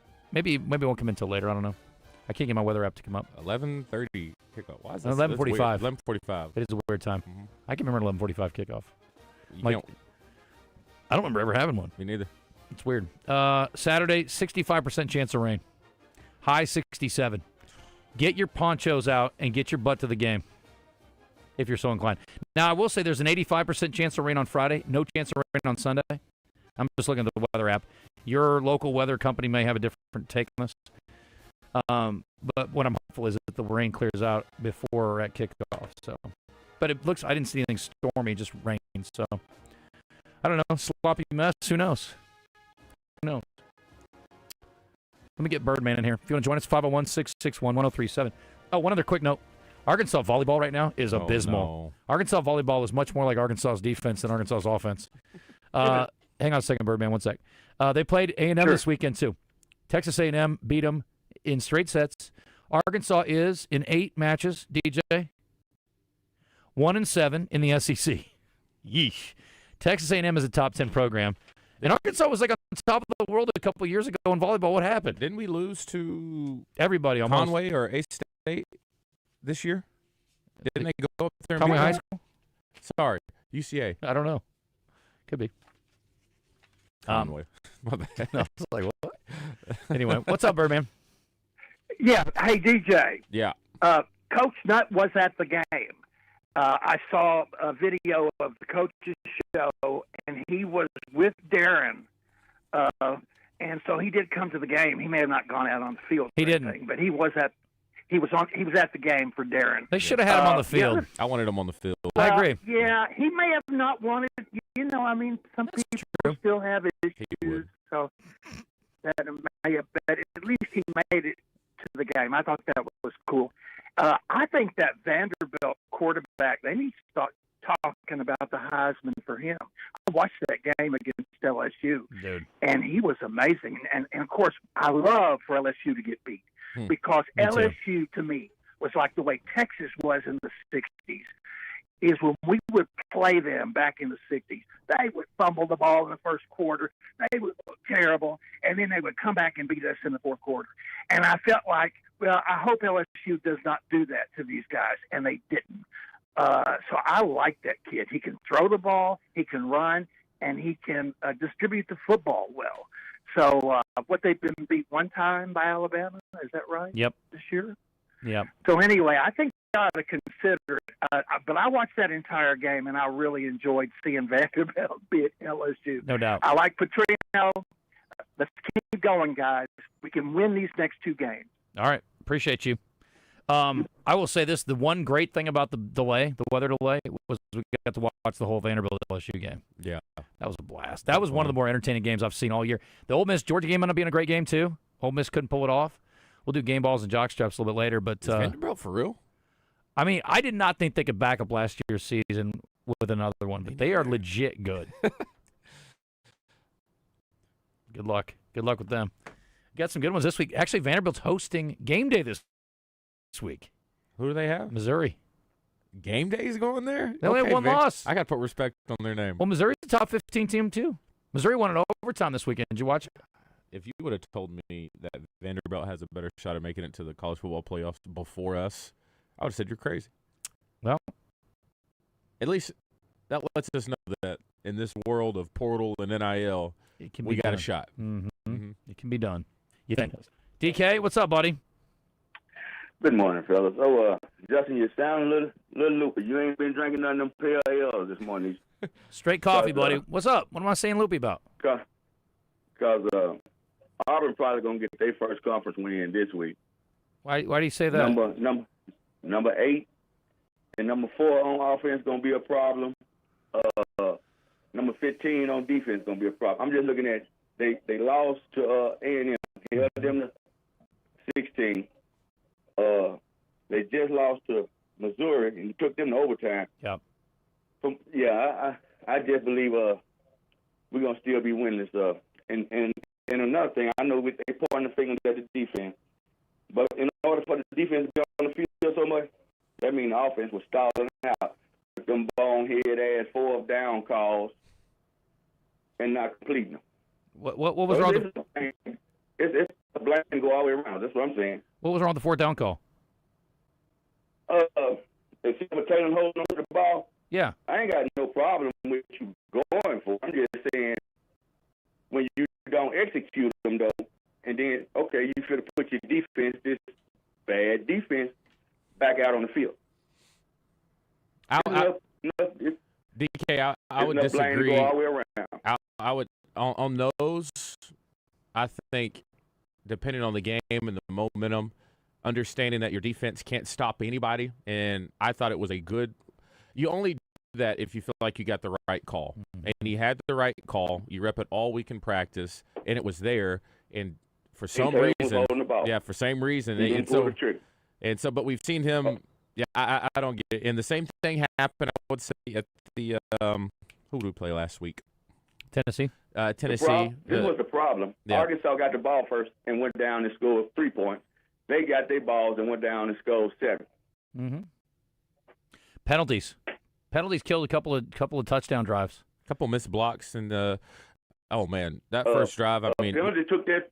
I would say penalty took that 57-yard touchdown run away from A&M too.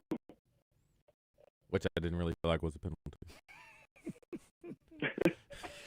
All right, DK, appreciate you. Have a good day, gentlemen. See you, buddy. Let's go to Jamie and Atkins, 11:21. Got Andrew Miller, running back from Harding, coming up. School record performance this weekend. 298 yards and 4 touchdowns, DJ. 298, let's go. Nasty. What's up, Jamie? Hey, guys.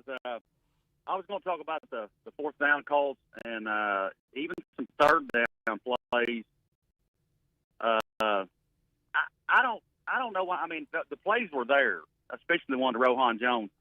But with a mobile quarterback, why don't we give him a run pass option? Why don't we need to get him on the move? He throws just as good on the move as he does in the pocket. Let's get him out on the edge, waggle him out, whatever we need to do, and give him a run pass option. I think those are a lot better 3rd and 4th down calls, and I think we'd have probably picked up that. But I want to put out a post here for the defense.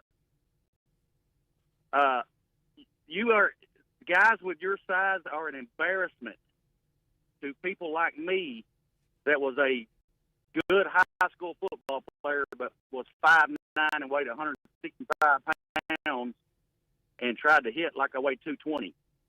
Played like a madman. You're an embarrassment to guys like us that didn't have the size to go play college football. Mm-hmm.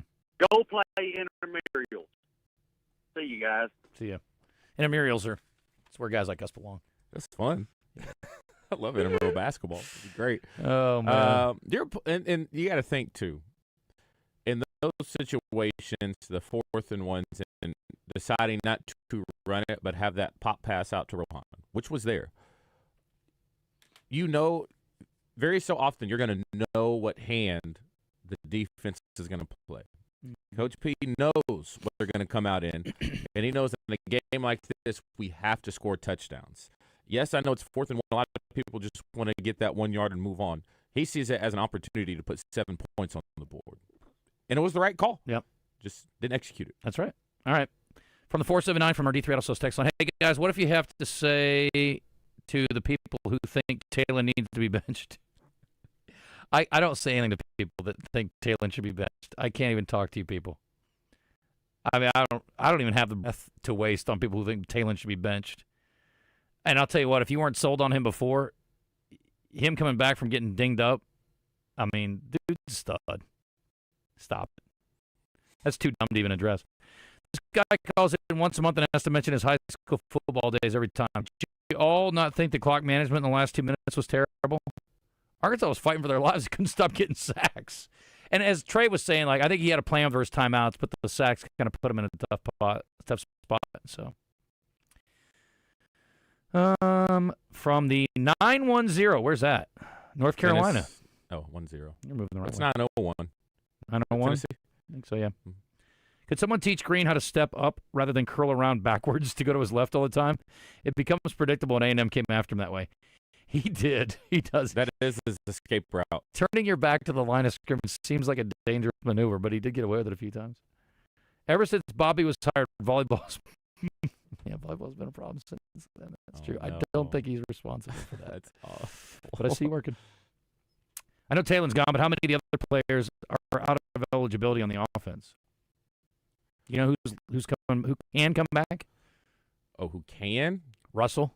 Braylon Russell. He had some good moments. A couple Brenham, Marion Harris, maybe, or is he a senior? I do not know. We need to do a deep dive. Wow, that's a great C.J. Brown. Yes, Jalen Brown. What's he been up to? We know he had a high ankle sprain. We're expecting Jalen Brown broke his leg. No, not Jalen. Who's my guy from Warren? Oh yeah, Antonio Jordan. Antonio Jordan. Mm-hmm. I don't know what's going on with him. Yeah, I hope he's not like redshirting so he go play somewhere. Sheesh. But I think he's going to be a freak. Oh, by the way, did you see Taylor ended up in not Taylor. Who's the old receiver that went to from Warren that was with the Titans? Treylon Burks. Yeah. It was Commanders. Yeah, practice squad. Yeah, but they were talking him up pretty good. Yeah, they're pretty beat up at receiver. They could have used him yesterday. I don't know if he played or not, but they could have used him. Any coach that can put up 40 is worth keeping. Just got to get a defensive coach who can evaluate talent. Yeah, I mean. Again, they keep saying, we got money, we're going to have money tomorrow or next year. I just go back to when all these guys came in. And I remember, you know me, I go back and dig through and I watch their game in the places before. I was excited about Corey Robinson. He had really good tape at Georgia Tech when he was playing against Georgia, some of the best DBs in the country, and held his own. I was like, that's a really good get. You go back and watch the tape on these defensive guys, Young, Walker, even my guy Caleb. I was trying to understand where all this talk was coming from about we got big, strong, we're faster, more physical. I was just like, I don't know who's evaluating the talent on that side of the ball. Do you think if Okie was playing and who's the other D lineman that's out were playing, it would make any difference at all? And also, could you have possibly predicted that the linebackers would regress? No. Productive-wise? No. I'm just specifically talking about the guys we brought in. And as far as Okie is concerned, I don't think we've seen enough. I don't know. Yeah. Danny Seidley, he's a good option to help rotate. But, yeah. Gotcha. Yeah. We're going to talk to a team that does have it going on. They play offense and defense, and they are winning a lot of football games. It's Harding. Their running back had a career day. Had a NCAA record quarter, I am told, as well. So we will visit with him coming up. Arkansas is a 1-point underdog this week at home at Oaklawn, but that is just the tip of the iceberg on the things you can do at Oaklawn. But if you get your Oaklawn sports account set up, you can, in fact, wager on Arkansas if you believe they break through this week. Or if you're like DK and you think they're going to get housed by Auburn with all those players that he mentioned, then go for it. I will say this. He's right. They are battle-tested. They've won narrow games, so you can't just look at the record and go, oh, they stink. But if Arkansas can put up 40 on A&M, I'm pretty sure they can put up 40 on Auburn. So if they score 40, I'm going to give them a shot. Pretty good one. Other things going on at Oaklawn, you got an old English Christmas with Herman's Hermits featuring Peter Noon. That's December 5th. Crazy Train, America's Aussie Experience. One of the few recognized tribute bands is January 1. Good way to ring in the new year. Real loud.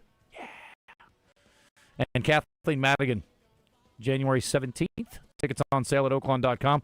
Great dining options at Oaklawn as well. Bugler, Oak Room, casual options as well. And you can book your room and your reservations you can get online at Oaklawn.com. So go see our friends down in Hot Springs. So many ways to have a good time. Go to 1037thebuzz.com and register to win tickets to Foul and Flame, November 22nd in Desert. Get tickets tickets and more info at fowlandflame.com. Tonight, all of sports, Game 7. And we have the Toronto Blue Jays to thank for that after they beat the Seattle Mariners 6-2 in Game 6 of the American Championship Series last night. Addison Barker had an RBI single and a 2-run home run for Toronto, while Vladimir Guerrero Jr. added a solo shot, his 6th of the postseason. Game 7 tonight starts at 7 o'clock on Fox and Fox Sports 1. Moving to college football, every spot in the top 10 of the AP College Football Poll changed on Sunday, except for number 1. That still belongs to Ohio State. Indiana moved up to number 2. Texas A&M is number 3 after they beat Arkansas on Saturday. I'm Todd Pierce for the Buzz Radio Network. UAMS Health, Orthopedics, and Sports Medicine is taking golf to the next level.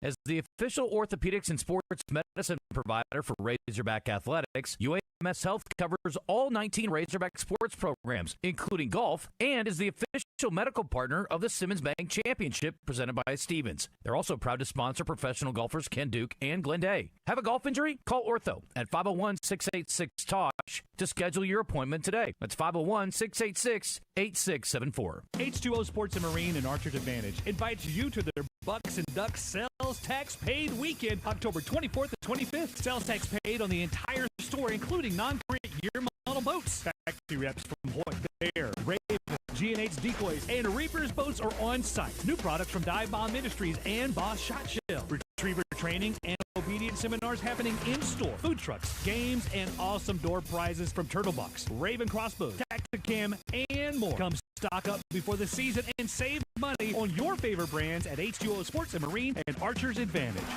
We all plan to be on time, but fender benders, damaged windshields, and slick roads quickly disrupt those plans. At Shelter Insurance, our agents help design personal protection plans that work for you and help keep you on track. Shelter Insurance. We're your shield. We're your shelter. See Shelter agents Nick Gennardi, Daniel Vickers, or Becky Bradley in Sherwood today. We all know how busy our lives can be these days and how important our time and convenience is as well. And Edwards Food Giant knows that too. So that's why they're inviting you to take advantage of their Heat and Eat meal solutions items in the deli department. Delicious Edwards Food Giant signature dishes along with a wide choice of entree and sides, all ready for you to pick up and take home to serve your family tonight.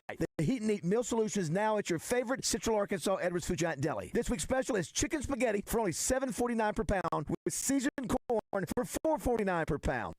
Evan Harlan here for Monday Night Football on Westwood One. Join us all season long for prime time action on the road to the playoffs and Super Bowl 60. Each week, Hall of Fame quarterback Kurt Warner and I will have the call of great matchups, along with Mike Golick, senior and junior, in the studio. Don't miss out on the great NFL tradition that is Monday Night Football. Right here on 1037 The Buzz. All right, gentlemen, this is Emmett Smith on behalf of Depend, and I've got the perfect play. Run straight to your doctor's office for a life-changing catch, because when prostate cancer is caught early, it's up to 99% treatable, and one blood test might be all it takes. And now through November, Depend is donating to the Prostate Cancer Foundation for select purchases. Talk about a great play. From September 1st to November 30th, Depend is donating 25 cents to the Prostate Cancer Foundation for Depend Shields Guards Real Fit products purchased in the U.S. up to a maximum of $300,000 or Mississippi.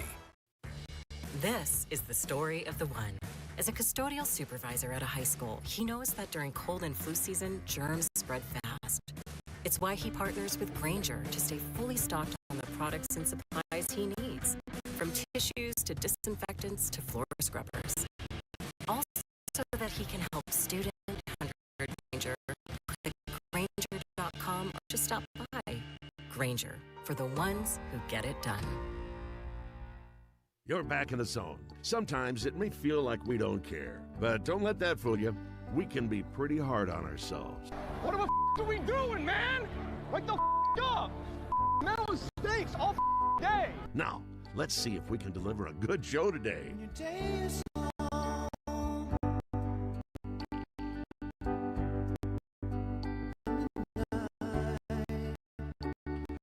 All right, welcome back in. Before we get cranked to Congo Road exit, the Wood Grill Buffet, the place to be. Always looking for a meal that's going to fill you up. All right, so put this on your calendars. They're open Thursday through the weekends, okay? They open up for lunch, and over 200 menu items to pick from. Yes, over 200. They got something for everybody. It doesn't matter if it's fried chicken, you got steaks on there for the dinner options, or you got little corn dog. It doesn't matter. Hot dogs, hamburgers, sushi, you got it all over there at the Wood Grill Buffet. So go on, stop by. They got great customer service. Everyone there is super friendly, and you can't find something that you're not going to like over there. The hush puppies over there you can't beat. I also want to talk about their catering options. They are big time. All right, I want to make sure I push this. You got any type of watch party, you got a wedding, you got a banquet, whatever it is, you got to feed 20 people or 1,000. The Wood Grill Buffet will take care of you, and you can't find better prices when it comes to a better bang for your buck.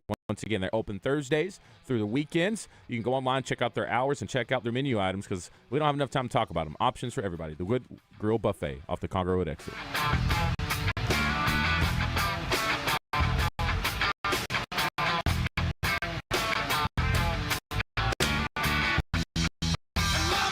I think they should adopt this as a theme song at University.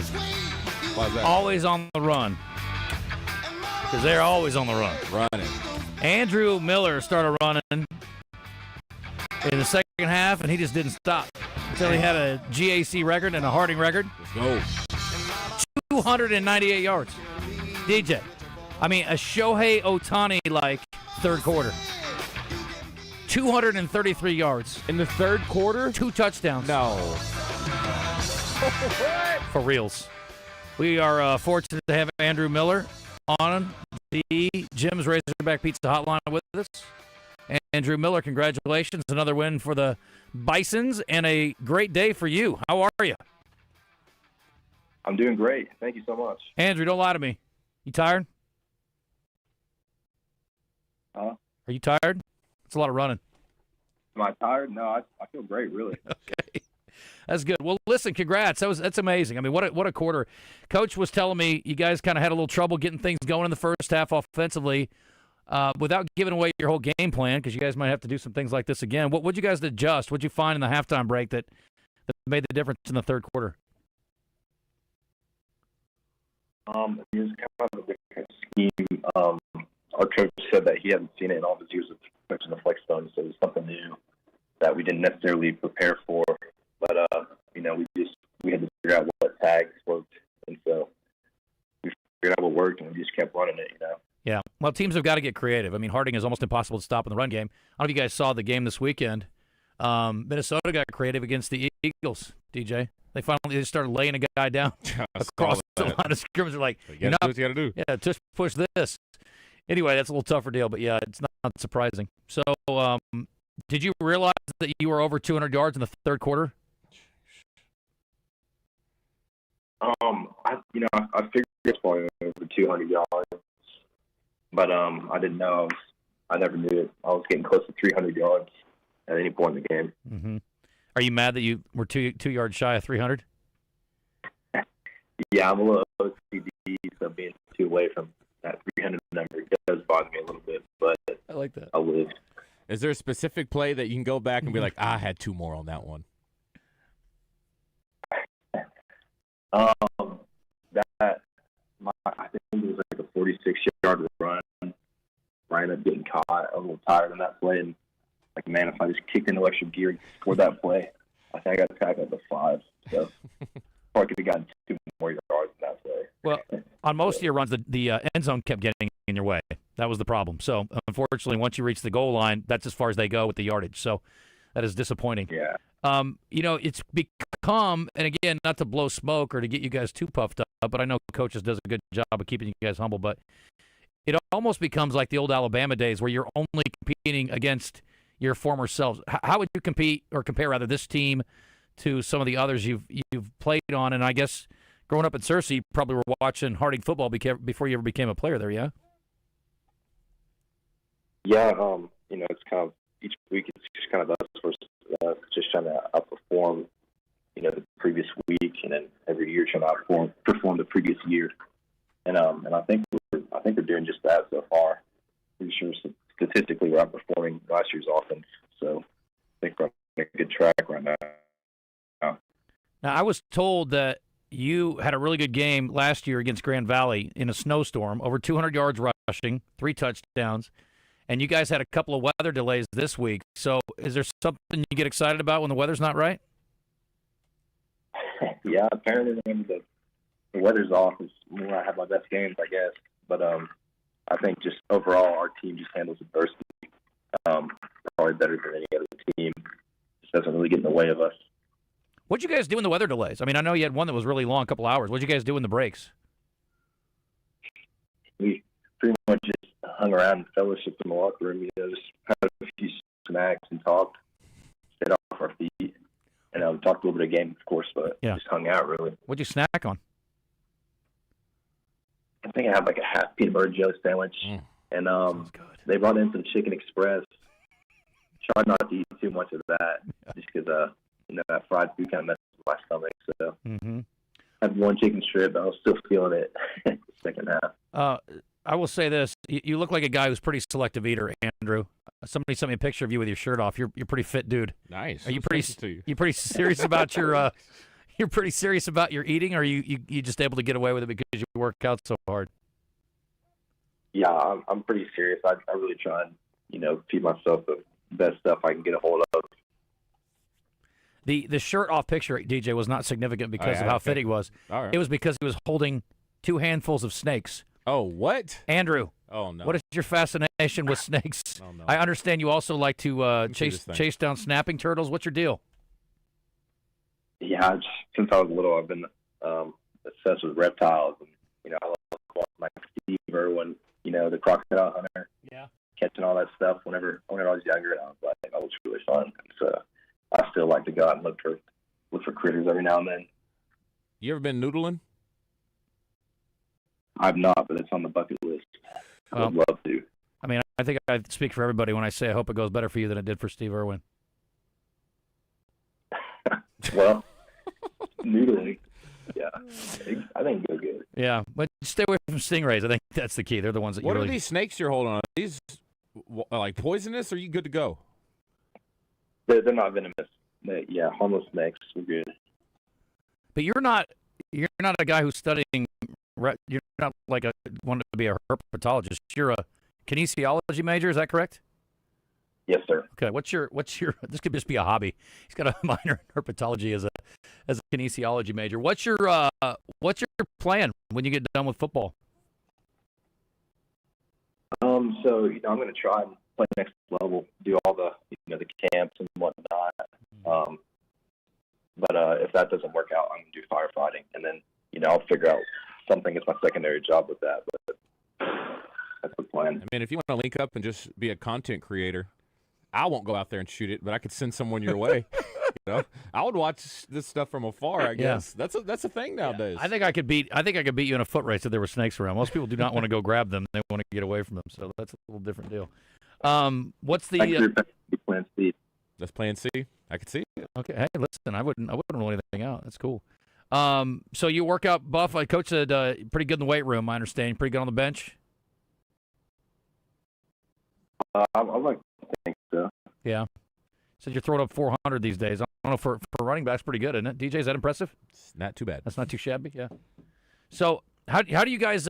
You got such a talented group of runners, Andrew. I mean, are you guys sort of typically feeding a guy who's having a great day, or do you sort of split the carries pretty equally in general, or how does that work normally? Well, whenever they play, whenever teams play, it's kind of just like you either got to stop the ball back or you got to stop the D-back. You can't really stop the So, depending on what the defense decides to do, one or the other is going to eat. Kind of breaking up a little bit on us here. So, UAM this weekend, is that correct? You guys home, or are you there? Yeah, we're home. Okay. We're playing Monticello. Gotcha. Okay. Well, listen, if you get to 298, tell Coach you need one more. But good luck trying to back that one up, and best of luck the rest of the way. I appreciate the time. Congrats on a great performance last weekend in very adverse conditions. That's impressive, man. Sir, thank you so much. All right, appreciate it. Andrew Miller, Harding University. Pretty impressive. I was doing the snakes. I mean, running backs. Not ready for that. Here's the thing: running backs, you got be a little off, I think. It's tough. You got to be a tough dude. Yeah. I mean, it's tough to play football generally, but running backs are, man, it's like, hey, see all those big dudes? Go run that way. I was shocked when you said, I thought maybe it was a game where you spread it out in the third quarter. Yeah, he went nuts. 230 plus. Yeah. They didn't do much. He had touchdown runs of 75 and 90. The record he broke went back to 1975. Nice. Sorry, Joe David Smith. You'll have to be second for now. You talked about Shohei Ohtani before that. We're going to do game balls and jock straps coming up after a little bit here, but yeah, that was dumb. The greatest I think it's the greatest performance of all time? It's got to be. In a World Series game, it's got to be. There's only been a guy who's done anything close to that, and it was in a regular season game. Wow. That's all time. It's pretty amazing. We witness history. Yep. Forget you, Babe Ruth. That's what you've been saying for years. We got to hit a timeout. When we come back, we're going to talk to Craig Renaud. We're going to change gears a little bit here and talk a little serious subject, and that was a fun visit with him. By the way, yeah, his running effort this weekend, not even close to the best running performance in the NCAA this weekend. Not even close. Not even close. Not even close. Was my run for 400? Shh. In the first half. No way. Just wait. Okay. Just wait till I tell you. You're gonna call me a liar. Okay. Again. As we head into the break, I want to tell you about my friends at Cash. They are closed for lunch today. They're doing some renovations. I synced it on the social media. I'm paying attention to everything they do at Cash because I don't want you to miss out, especially on a day like today. I know you want to go over there and have lunch. It's such a good thing to do. Go over there and get a delicious meal on a cool day. Cash in downtown will hook you up on a regular basis. Now, they'll be back up and running. They got some new equipment they're bringing in. That's why they're closed down today. But catch you for dinner, catch you for lunch, and special events. 501-850-0265 is their phone number, 501-850-0265. They are right there in the heart of the River Market. Free valet parking in the evening time and a great space to have any kind of special event. If you're planning something for the holiday season, I don't care if it's a Halloween party, a Thanksgiving gathering, a Christmas party, or you want to get after it on New Year's, you better get on the books. Now, I can't guarantee all those days are available, but you can call and find out. The sooner you get in, the more likely you are to get your date. Cash. Speaking of dates, great place to take that special someone in your life. Go see our friends downtown. Steaks and seafood. Great lunch options as well. It's awesome. It's Cash in downtown. We're going to talk to Craig Renaud on the other side. It's 11:47.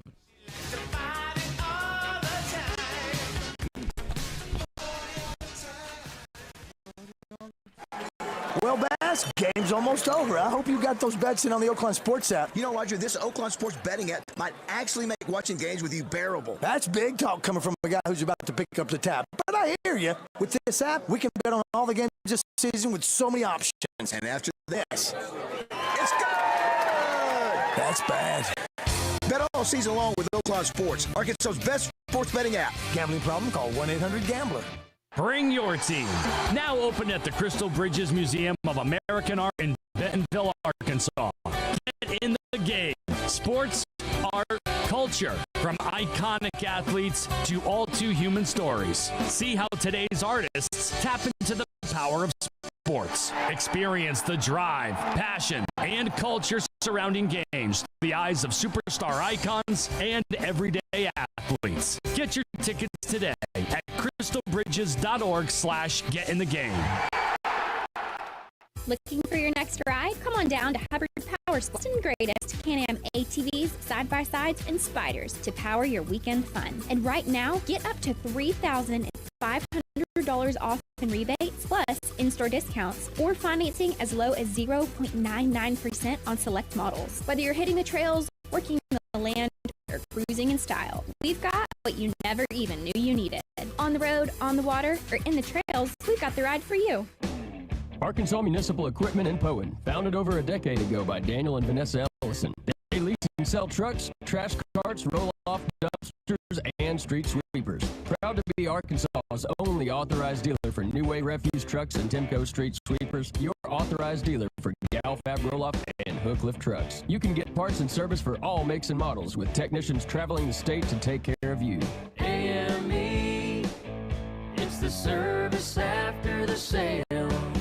It's the second annual Highway 270 Grill Feed the Kids Golf Tournament this Saturday at the Malvern Country Club. 12 p.m. shotgun start. The proceeds benefit Poen, Ouachita, and Glen Rose school districts for unpaid lunches. Sign up your four-person team now for only $300. Lunch starts at 10:30 a.m. and dinner starts at 5 p.m. Live music starting at M. Davis. Find out more on Facebook for the second annual Highway 270 Grill Golf Tournament Saturday.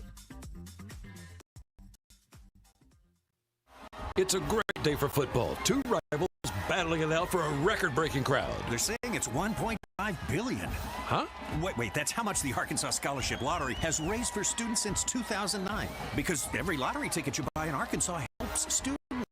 They've given more than 822,000 scholarships and counting. Folks, playing the lottery is a win for students and maybe you too. Call or text 1-800-522-4700 for Problem Gambling Helpline. Mike Washington gets in the zone with Justin and DJ each week. Brought to you by Red River Auto Group. Visit redriverauto.com. Your next ride is waiting for you at Red River Auto Group. You're back in the zone with Justin Acri and DJ Williams. You never know what you're going to learn on the show. Just now realized per diem is 2 words. I always thought it was 1. Per day. I just looked it up. Yeah. It's actually by the day. Let's hope you'll learn something today. DJ's my mentor. He always teaches me things. Yeah. Appreciate it. You're so smart. All right, let's go to the Jim's Razorback Pizza Hotline. We've been talking a little bit about this earlier today. Craig Renaud joining us, had a chance to watch his film called Armed Only with a Camera, The Life and Death of Brent Renaud. And it was a very interesting conversation that we had afterwards as he presented the film. And we were also joined at the Hot Springs Documentary Film Festival by the photojournalist who was with Brent when he was killed over in Ukraine. And Craig is joining us now. Craig, I appreciate you coming on. How you doing? I'm good. Thank you for having me. You bet. It's been a long time since we had you and your brother here in the studio talking about the Little Rock Film Festival. I know you guys got the opportunity to hang out with Pat Bradley back in the day. I don't know if that's good or bad, but obviously you guys are certainly well known around film circles in the state. And, you know, in watching this film and watching you talk afterwards, I mean, it's just such an incredibly emotional, powerful story. And of all the films you've ever made, I'm sure this is the one you obviously didn't want to make. But I thought you did an incredibly good job of dealing with a very tough subject. I mean, there's nothing that would be closer to someone than, you know, to do. I don't even know what to say exactly from a question standpoint, but I was just blown away by what you guys did, and just a really impressive piece. And it's going to air tomorrow on HBO for those who want to watch and didn't get a chance to go to the festival. But it was obviously very important for you to complete this work for your brother. Just tell me, I guess, about the thought process there and why it was so important to you to do this, because I think a lot of people would not have had the strength to do that. Yeah, I mean, well, first of all, thank you. I always love the opportunity to talk about Brent, and I feel blessed that HBO is putting this film out tomorrow night, and Brent's story will be known around the world of just how compassionate of a filmmaker he was. You know, Brent and I have spent over 20 years covering conflicts, and we had many calls, you know, many close calls and many conversations during that time about the what ifs. You know, what if one of us are killed, one of us are kidnapped or detained, and what do we do? And one of the main things we talked about is that we keep filming. You know, we don't leave each other behind, and we keep filming and telling the story. So it wasn't easy to film my brother after his death, and especially the first time that I saw him after he was killed. But it was an easy decision, and knowing that that's what Brent would have wanted me to do. So I did what we've always done. I picked up my camera and I kept filming, and it just felt like it shouldn't be any different with my brother's death than it is with any other deaths that we've covered in conflict zones. And it just felt like the right thing to do to keep telling the story. How did you guys get on this path with covering wars? We had a great mentor named John Alpert. He is a very famous documentary filmmaker. We actually just presented John Alpert with the Brent Career Achievement Award at the Hot Springs Film Festival a couple of days ago.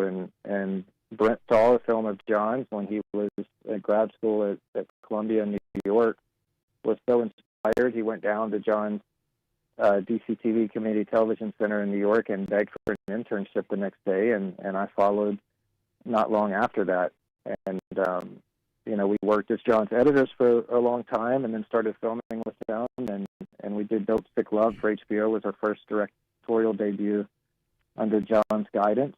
And then 9/11 happened. And when 9/11 happened, John, you know, had covered wars for many years and said, I'm going to Afghanistan, and I'm not going to, force you guys to go, but I think you're ready, and it's a decision you have to make for yourselves. And we were all in, and that, began the next couple of decades of covering conflicts around the world. And you guys were together on many of these, but not always. Is that the case?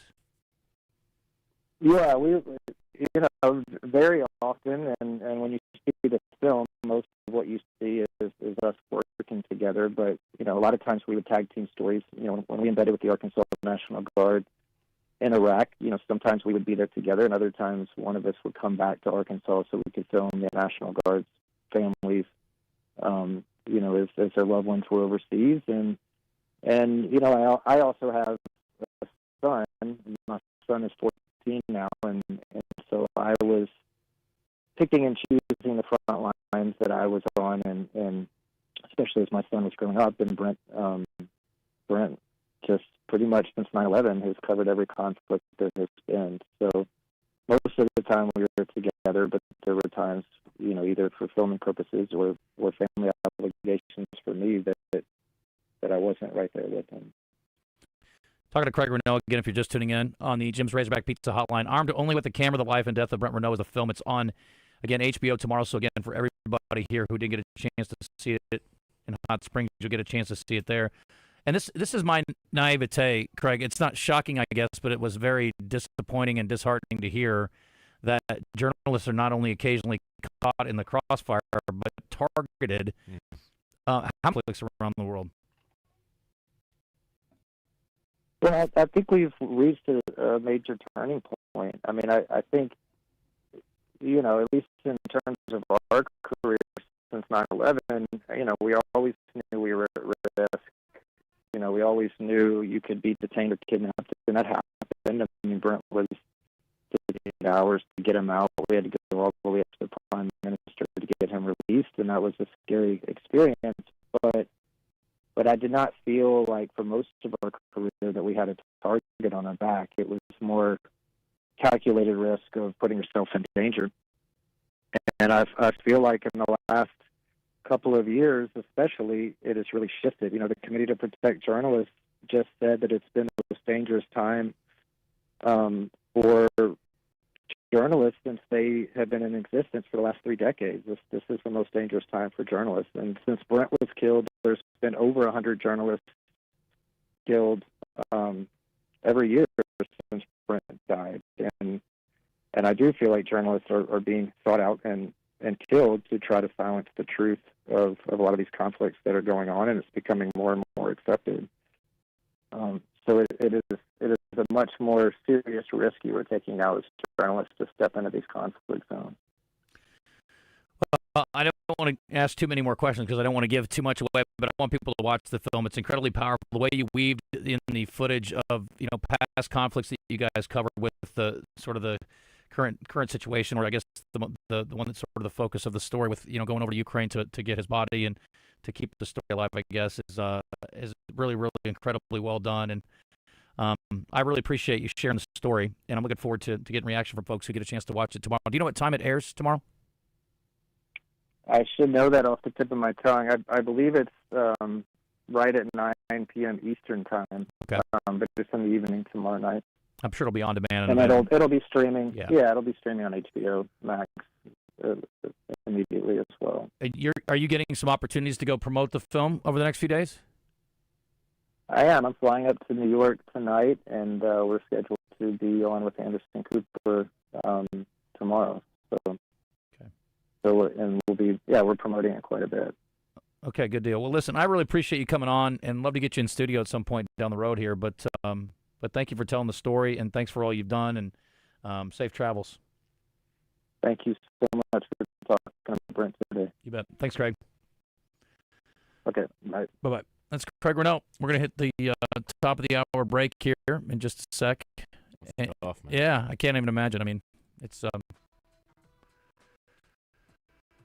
yeah, it will get you in your feels. I don't, if you're not an overly emotional person, I think there's a few times there again when he first gets time to spend with the photographer that was with Brent when they first get together in Ukraine. When Craig gets over there, it's a very it's a tough moment. There's some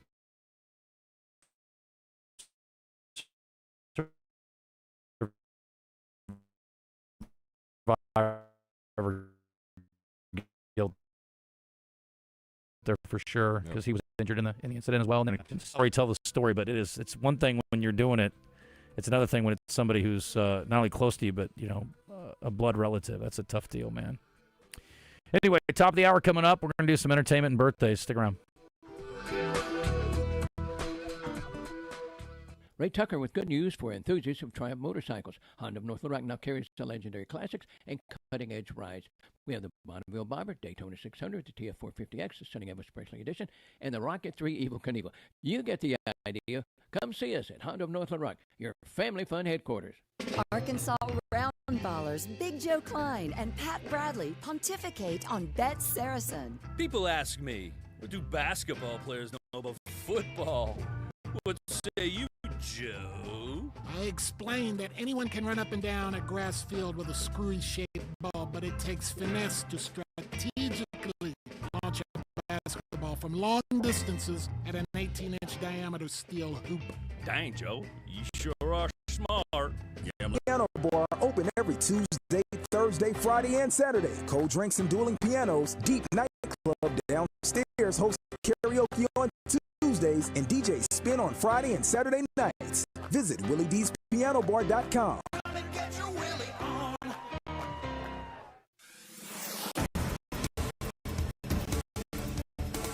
After a 17-year-old was shot on Saturday night. Police say this was an isolated incident that happened just before 11 p.m. The shooting took place near West Martin Street and Ferris Road. And officials say the victim was driven to Simmons Bank on Salem Road and was able to receive aid from first responders at that location. Now, right now, we don't know their condition, but if anyone has any information about this shooting, please call the Conway Police Department. And looking ahead to Saturday, the North Little Rock Police Department will take part in the National Prescription Drug Take-Back Day. It's for anyone looking to get rid of unused, expired, or unwanted prescription medication. Saturday's event will be at the South parking lot at McCain Mall from 10 a.m. to 2 p.m. Now, if you can't make the event, the department has a permanent drop box in their lobby available 24/7. For the Buzz Radio Network, I'm KRK's Gary Burton Jr.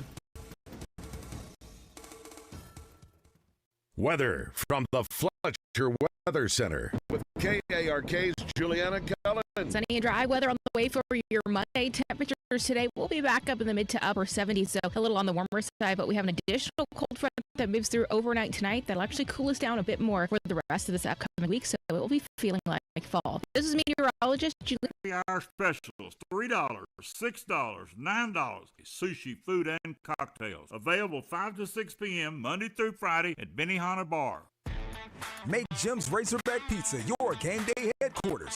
Known for their amazing thin crust and Detroit-style deep dish pizzas, but don't pass up on their wings that were voted the best by AY Magazine. If you're looking for a great place to watch the game and the most accommodating service around, visit Jim's Razorback Pizza at Highway 10 just past Taylor Loop and the second location at the Morgan Mall Mill exit. Jim's Razorback Pizza, proudly serving Central Arkansas for over 20 years.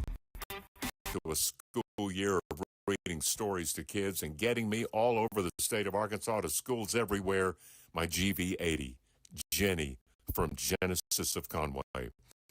And they've got a great story, a huge selection of pre-owned trade-ins, low mileage, terrific low prices, and top of the line. It's a story with a happy ending for you at Genesis of Conway. The future of luxury today. It's bigger than basketball. The Hoops for St. Jude Tip-Off Classic hits the FedEx Forum October 27 as Arkansas takes on the Memphis men's team, all to support the life-saving mission of St. Jude. Get tickets now at stjude.org/. Accessory Warehouse has been Arkansas's truck accessory headquarters and the only stop for all your truck parts and accessories. If it goes on a truck, Pickup Truck Accessory Warehouse has got it. And that includes upgrading your truck with Vortex spray liners. Tough, durable, proudly made in the USA. Their spray liners can protect your truck for years to come. Call Pickup Truck Accessory Warehouse at 501-568-0040 to schedule your spray or stop by 65th and University. This is the Pigskin Preacher bringing you the word. Watching the sad saga of dysfunction at North Carolina, starring Bill Belichick and his opportune 4-year-old girlfriend, Jordan Hudson, illustrates a few lessons rather vividly. Don't date someone who wasn't born yet when you turn 50. Don't think that you alone are the answer to life's vexing questions. And don't jump into a job just for the money. You just know that this wasn't destined to end well.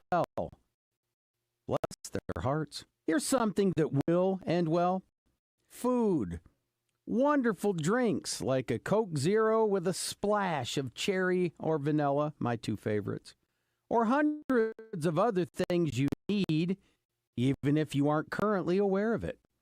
Doublebees. It's where you gas it, grab it, and go.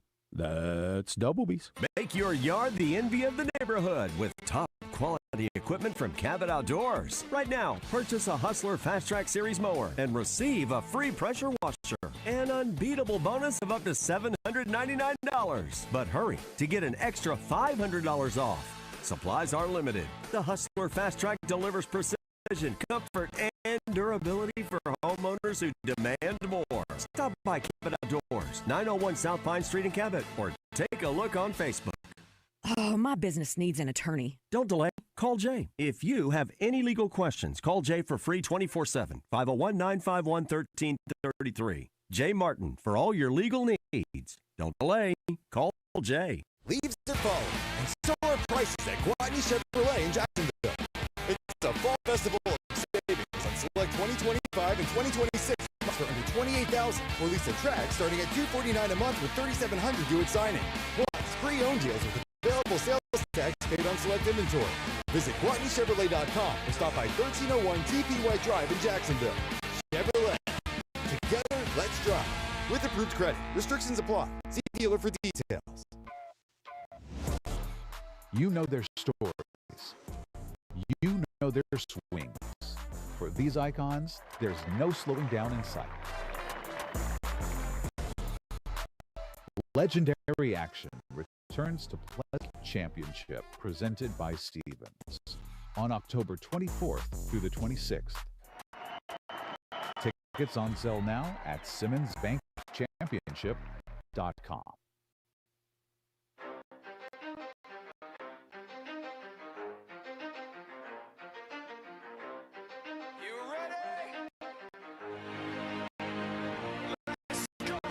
You're in the zone, coming to you live from the Oaklawn Hot Springs Studio. Oaklawn, Arkansas's only on the Buzz Radio Network. If you are driving around and you are doing anything but listening to this show, I encourage you to stop. Man, I can't tell you how many people I passed yesterday, DJ, who were texting on their phone, watching their phones. Sometimes I just want to, like, give a little. If I wasn't driving a car from Gwatney Chevrolet, I'd be like, a little nudge, a little, hey. When we pull from me, like, oh. Maybe just get close, like, get their attention. Yeah, honk at them. Oh, man, I need an air horn. I honked my horn today. Oh, you'll be great. I'm going to do that. I'm going to buy an air horn, and then I'm going to pull up. Probably get arrested. It's probably illegal somewhere. But you get up next to him and roll your window down and just air horn him. Oh, man. I mean, just think about people be. No, you got to do one of these where they're like you try to signal them, roll the window down, and then you hit them. That'd be good. Yeah, probably frowned upon. But you see people doing it. I mean, it doesn't matter. Whatever you're doing, it can wait for sure. That's why it's always nice to have somebody in the car with you. It's like, hey, could you look at this for me, or send this text for me, or read this email for me, or whatever. And also, they have this car app deal now too, where it'll read the text to you, and you can voice it back. You know, everything from a fender bender to a off-roader to you may have killed somebody. Is it really worth it? Think about it. Let's get ahead of this, because you're gonna be the one sitting there going, "Oh my gosh, this all could have been avoided." Don't be that guy. Put the phone away or pay. This is a message from our friends, the Arkansas State Police Highway Safety Office. I do not want you to end up hurt or dead. Can't listen to the show if you're not with us. Come on, folks. Be smart. Be careful. All right. I'm going to quit chastising you now. As much fun as it is. We are joined in the studio by our friends who are sponsors of one of our great segments, and we appreciate them. Conway Wealth Management. Greg Pillow is here. Greg, what is your official title? Financial planner. Okay. Yep. Well, welcome to the show. Thanks for being with us. Tip that mic right at your face. There you go. Boom. Thanks for coming in. Yeah, thanks for having me. Thanks for sponsoring our segment. You bet. We're excited to do it. It's awesome. So, what? How long have you been a planner? I've been in 26 years. What were you doing before that? Before that, I was actually in healthcare. Okay. So, yep, did that for a couple years. Gotcha. What do you like about what you're doing? I think what I like the most is just being able to help someone. We have all kinds of people come in and have problems they want to help us to help them solve, and so it's good to be able to provide solutions to people and help them, and then we become really good friends with them over the years and get to work with them through a lot of different situations, so we enjoy that. Have you guys had a chance to meet Quinn or talk to him? I have not. Okay, we need to make that happen. Yeah. They are sponsoring Quinn Grovey segments on Thursdays, and we enjoy Quinn a ton. He's been on with us for years now. It's such a great piece of the puzzle for us, trying to understand what in the world we just watched this last weekend. He's got a little insight for us, so it's good. You probably feel like looking at the market like we do watching Razorback football, just like can't really figure out what's going on. But there's also some good and some bad, right? That's right. Yes, it is difficult to figure out short term sometimes, but long term it's a little easier. Mm-hmm. So what would you like if somebody comes in? They're like, "Hey, I don't have any idea what I'm doing," which is probably what you get a lot of that, I imagine.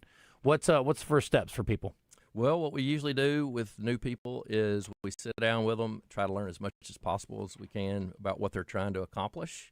And then we have a second meeting with them where we give them specific recommendations about what they need to do next and provide them with the solutions that they need. And then we try to stay in touch with them, meet with them on a regular basis to make sure they're executing their plan. Do you guys handle if you've got a company that needs help? Yes, like we that? do have 401ks that we help employers run for their employees, and then we help meet with the employees to make sure they're doing what they're supposed to be doing. So, yeah, we do help small businesses. How many advisors do you all have? We have 3 advisors. We have Nancy Jackson there and Taylor Schaus. Nancy's been in the business since 1987, so she's got some experience. And then Rita and Kathleen help make sure everything runs smoothly in the office. So they were the ones that really help us do what we need to do. Do you have clients outside Conway or Central Arkansas? Yeah, we have clients in several states. Just by, I guess, nature of the business, we meet people from other places. So we do have people all over. How often do you get people that come up to you at church or around town and go, "Hey, you got a stock tip for me"? On a regular basis. Okay. Yeah. So do you have one? No, I don't. Okay. What do you like to get people into initially? Like, let's just say somebody comes in, I got $10,000 to spend. We learn as much as we can about what you're trying to accomplish, and then we usually use mutual funds or managed accounts. We don't trade stocks individually or do anything like that. It's mainly mutual funds or managed accounts. What do you encourage people to do other than starting early? Start early. Okay, that's number one. That's number one, and then be consistent with your savings, and then have a plan. We've got some people that are in their 80s and 90s that we started a plan 25 years ago with, and then we have some people that are in their 60s now that we're planning, in their 40s for what they're doing now. So I think being consistent with the savings and then having a plan to stick with. Gotcha. Outside of what you do for a living, what do you like to do? Oh, I like to do a lot of things. We live out in the country, so we raise our own beef out there, and we do a lot of things there where we live. And then he dabbles in Photoshop. What? Oh, throwing some shade. Does he dabble in Photoshop? I don't think so. No, I gotta see it. So, Greg, tell everybody what you just did this weekend.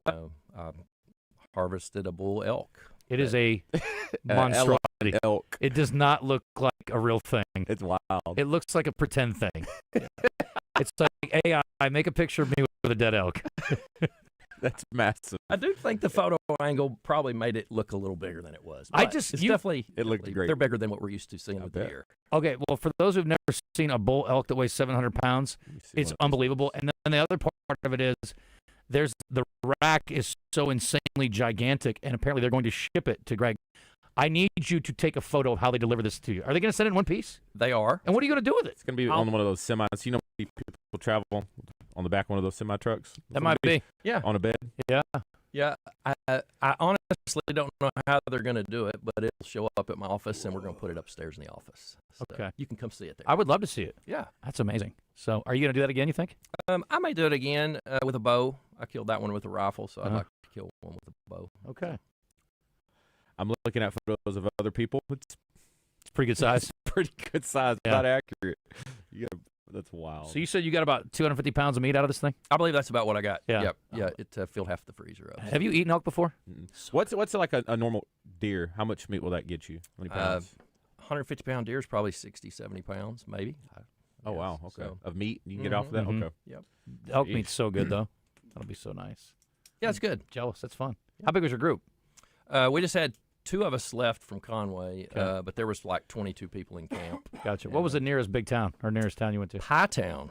Tiretown. Yes. Okay. And it's close to the Continental Divide. Okay. So there's a little road right there that goes through Tiretown where people come from Canada to New Mexico or vice versa. Gotcha. And we did see a traveler there that had been on his way from Canada and had made it almost all the way. It's a long walk. That is a long walk. It really is. Yep. Where are you going to put that rack? It's At his going in my office. Yeah. It's a big office. Yeah. You got like a conference room or Tall something? ceilings. Yeah. Yeah, we have tall ceilings. Okay, nice. Good. That's incredible. I can't imagine. I can't wait to go see it. We're going to go up there. We're going to make a trip up there and go see it.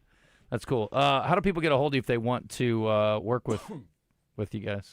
Well, they can call us at 501-358-3994, or they can visit our website, conwaywm.com. conwaywm.com. Uh-huh. And they can get a hold of us that way and request an appointment. Where's your office? We are in downtown Conway on Parkway Street, so kind of at the intersection of Oak and Parkway. Gotcha. And you're a UCA supporter? Oh, absolutely. Good man. Been Appreciate going to the that. game since I was about 5 years old. Is that right? So you grew up in Conway? Mm-hmm. I like that. Yeah, I grew up in Conway. That's awesome. Yep. Well, cool. You former Wampus Cat too, then? I did play for the Wampus Cats, graduated in 91. Okay. What'd you play?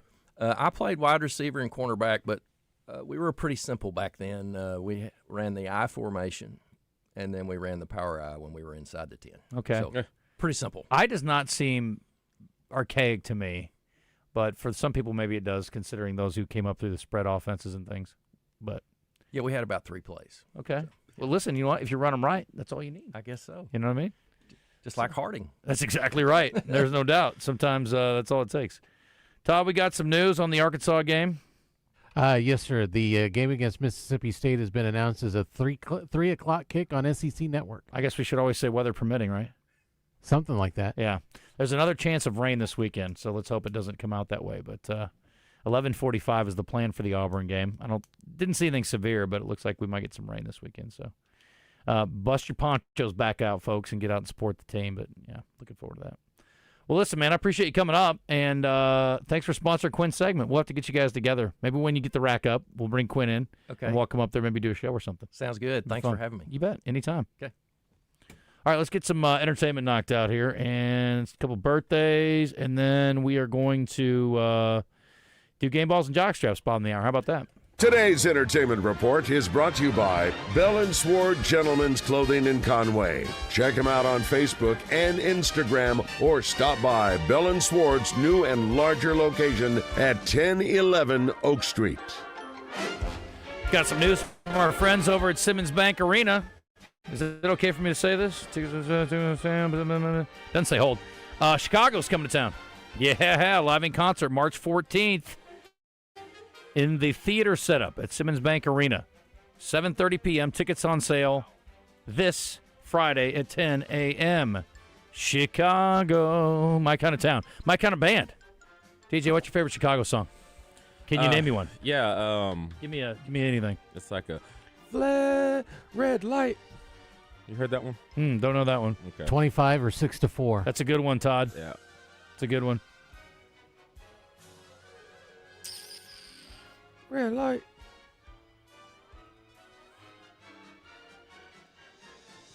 You looking for red light? I'm just looking through all these songs. There's got a pretty good collection in here. I'll give Todd his. That's an iconic riff, I would say. I like because they got horns. Big horns guy.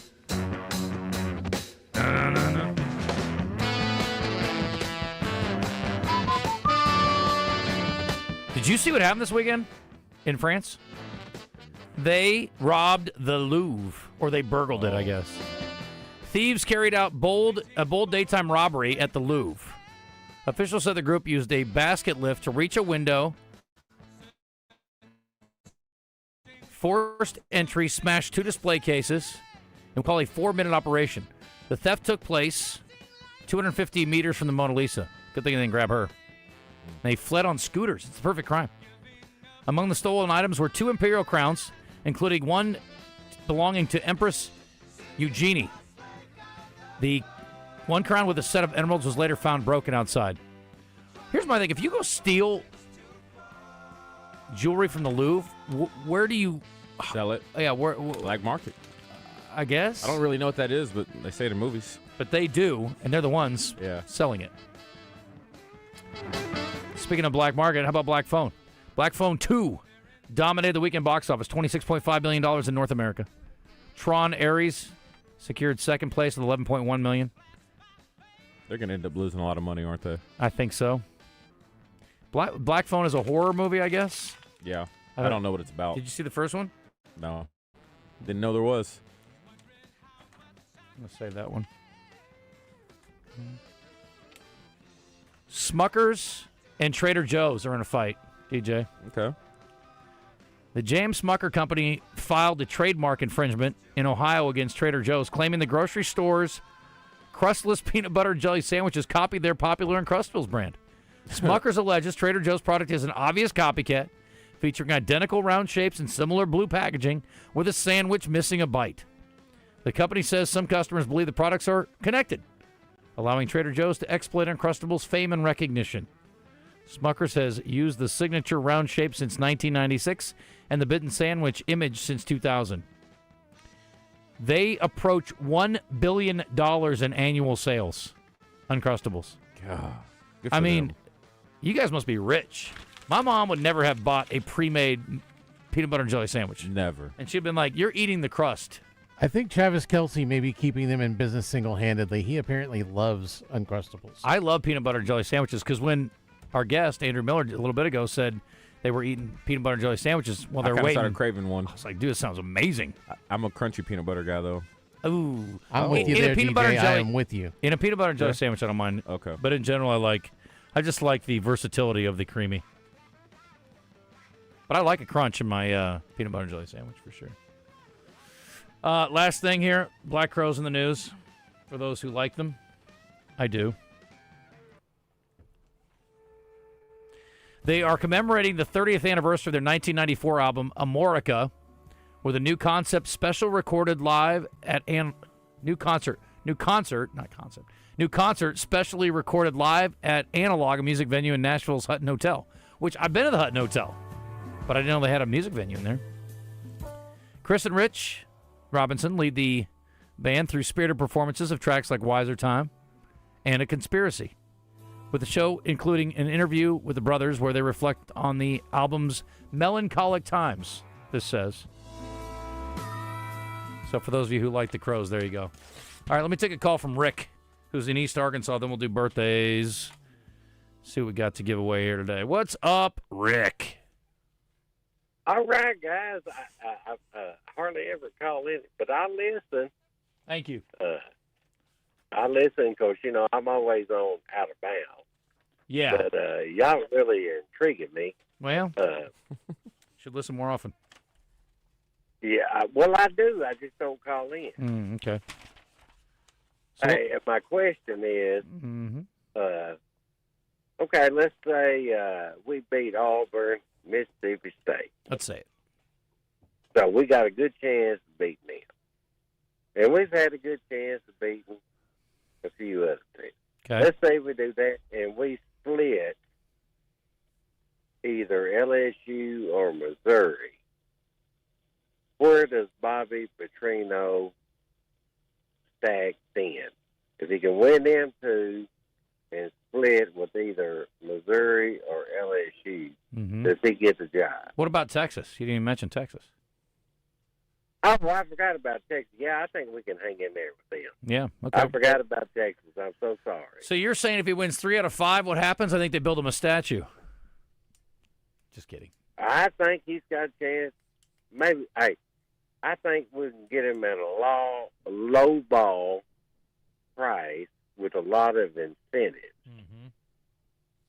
Do y'all kind of think like that too, or am I just out there in East Arkansas? You are out there in East Arkansas, and I think you're just spot on. Ah, okay. Yeah. Hey, but I sure do love. Hey, I love y'all too. I just don't never call in. Maybe I could start calling in on my, because I'm retired. I'm a retired principal from Bryant. Mm-hmm. But back to the farm out here and took care of my parents and everything. But I enjoy y'all's show too. I just don't never call in. That's cool. Well, thank you. I appreciate that. All right. Okay. Rick, take care, brother. Arkansas, Mississippi State, 3 o'clock, as reported by Todd of our staff, in case you missed it. We are going to do tickets to the Simmons Bank Championship, which is going on this week. We're there at Pleasant Valley Country Club. We'll be there Wednesday and Thursday. Okay. And Friday, but not tomorrow. Tomorrow we're at the Little Rock Touchdown Club, thanks to Arkansas Spine and Pain. We're going to talk to Kelly Finglass, I believe is her name. It's packed. She is the director of the Dallas Cowboys cheerleaders. It's at the Marriott this week because of the high demand. Is that State for House seats. Convention Center? They're connected. Is it where we always go? Yes, you're right. It is. It's in the ballroom, I assume, upstairs. Because there is a Marriott ballroom, but then they have the State House Convention Center. Yes, well, they said the Marriott, but yeah, I'm sure it's in the Wally Allen Ballroom. Okay. Baz, if that's not right, please let us know. Because I've been hearing a lot of other people say the Marriott as well. Yeah, it's connected, but I see what you're saying. But I know when we had Brett and all them, they said it's at the State House. Oh, you know what? There is the ballroom at the Marriott. Yeah. Oh, you know what? You might be right where they do the Bros Award, or used to before they moved it to Oaklawn. I'll find out. Good question. Good point. People are really loving Rick's call. Baz. Dear David Basil, Marriott Ballroom or Wally Allen? I'll let you know when I find out. Oops, it says A-L-L-W. Sometimes I type too fast. Allen. Okay, let's do birthday trivia. And the winner gets tickets to the Simmons Bank Championship. Again, it's this week. It's over at Pleasant Valley. Man, bummer. Ken Duke had a really good weekend. Finished 21st in the tournament, but he finished 57th on the money list. The top 54 get into Pleasant Valley this week. But Tag Ridings finished top 5, and he is very much in the mix this week, former Razorback golfer. Okay, nice. Yep. 501-661-1037. Come on with it. Who wants tickets to see some golf? Birthday Trivia in the Zone is brought to you by Brewski's Pub and Grub. Your home for lunch, happy hour, and late night. With locations in Little Rock and North Little Rock. Come get your grub on. One on this day in history, this president formally established Thanksgiving as a national holiday on this day. You want to guess who Truman. it was? No, before Truman. Roosevelt. Before? Churchill is the other guy over there across the pond. Yes. And he was good friends with our president at that time. No. Abraham Lincoln in 1864 was the guy that gave us Thanksgiving. Oh, how about that? 7 years ago. Nice. Forefathers brought forth to this turkey. Yes, thanks, Abe, for the turkey dinner. What's the special? Do you have a special item you put on your Thanksgiving menu that's outside the norm? Pretty standard stuff. Pretty standard. That's okay. Thanksgiving stuff. You?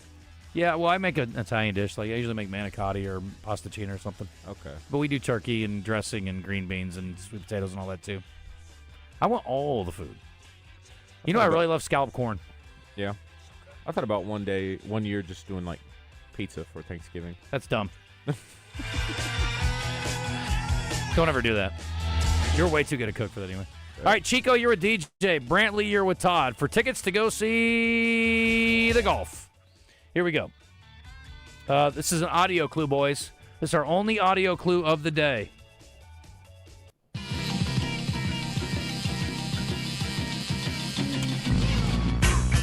Snoop Dogg, Dr. Dre. Snoop Dogg is correct, DJ. How old is Mr. Dogg, Calvin Brodus, today? He is 54. He is. Bingo bango. I thought he was older than that. Fan. This guy looks is older. Yeah. So it does crack. Occasionally, so. Especially when you're on crack. No, he just smoked a lot of weed. Smoked a lot of weed. Listen, this guy's a Cobra Kai actor, and he was in Back to School and National Lampoon's European Vacation.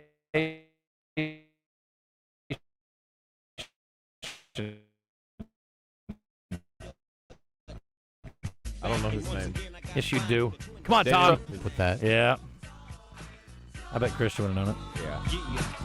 This guy's an actor. He was in Green Book, A History of Violence, and Mahershala Ali. Eastern Promises. Of course, I'm talking about. Oh, he was also in Lord of the Rings, The Fellowship of the Ring. Wait. Yeah. Sean. Wrong. Todd? Anyone? Viggo Mortensen. Happy birthday. 67. I have yet to watch any of the Lord of the Rings movies. I need to get on that. Nope, you don't. This guy's an actor, and he likes it when it's He was also on The Office. Oh, John Krasinski. John Krasinski. I'm going to allow it because you guys are doing so terrible. How old is John Krasinski today, Todd? John Krasinski is 48. Nope. 50. He is 46 and offended. This man is a former Major League Baseball first baseman. Big Poppy. He played for the Cardinals, the New York Mets, and the Cleveland Indians, and now does the color broadcast. Keith Hernandez. Keith Hernandez? Oh. I hate Keith Hernandez. Me too. I actually like him. Why do you hate him? It's a Seinfeld bit. Oh. Kramer and what's his face? Newman said that he spit on him. I think it was all cleared up later. And then he dated Elaine. Some good stuff with Keith Hernandez. How old's Keith Hernandez today, Todd? Keith Hernandez is 65. Nope. 67. He's 72. Nice. Last but not least, former vice president of these United States. Dick Cheney. She. Kamala Harris. Yep. How old?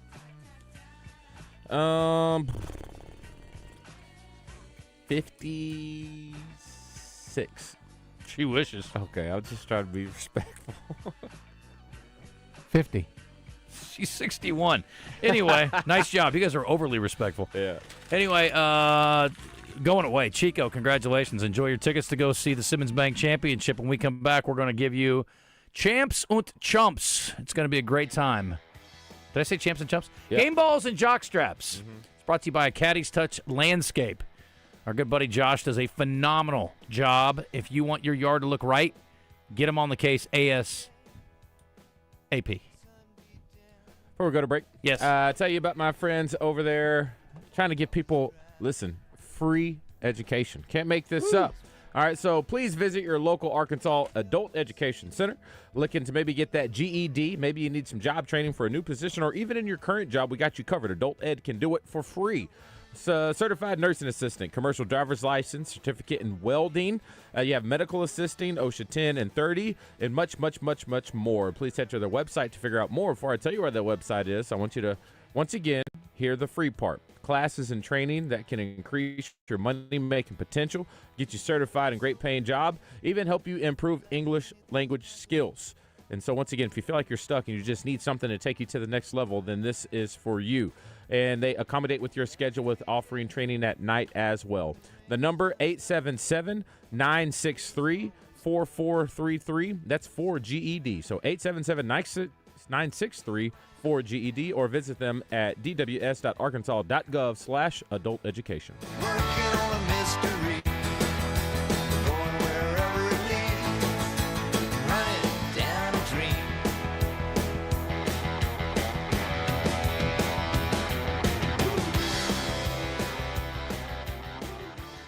Joe Nichols joins Morning Mayhem each week, presented by Bath Fitters. Get the tub or shower you deserve with no gimmicks, just real savings. Check them out at bathfitterlittlerock.com.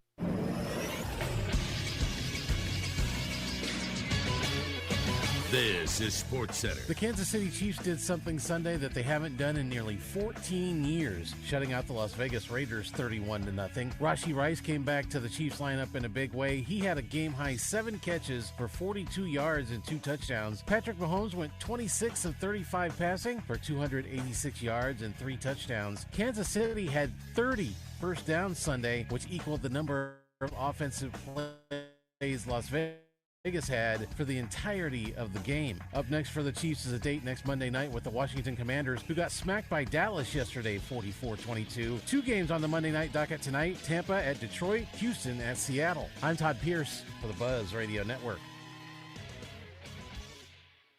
Oaklawn is here for when you want the ultimate escape, all in one place. Check into the luxury hotel. Escape to Astral Spa, the only Forbes 4-star rated spa in Arkansas. Indulge at award-winning restaurants like the Bugler or the Oak Room and Bar, all before having the time of your life at the 24/7 smoke-free casino, where the energy goes all night. Here, excitement and luxury meet under one roof. Oaklawn Hot Springs. Join the fun. Gambling problem? Call 1-800-GAMBLER. Once again this year, The Buzz is proud to bring you college football talk with Mark May each and every Thursday morning. Brought to you by Edwards Food Giant, The Meat People, and by Hennard Foothills Equipment in Searcy. Mark will be breaking down the week's biggest games, who will win, and why they'll win on Morning Mayhem. So tune in every Thursday as Edwards Food Giant and Hennard Foothills Equipment present Mark May.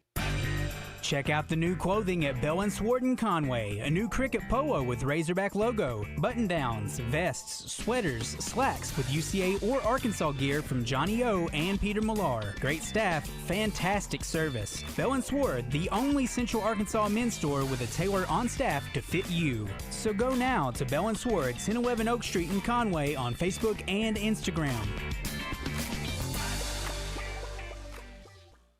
Hold on to your hats. Academy Sports and Outdoors is finally opening in Russellville this November. Need a new grill that says we smoke brisket?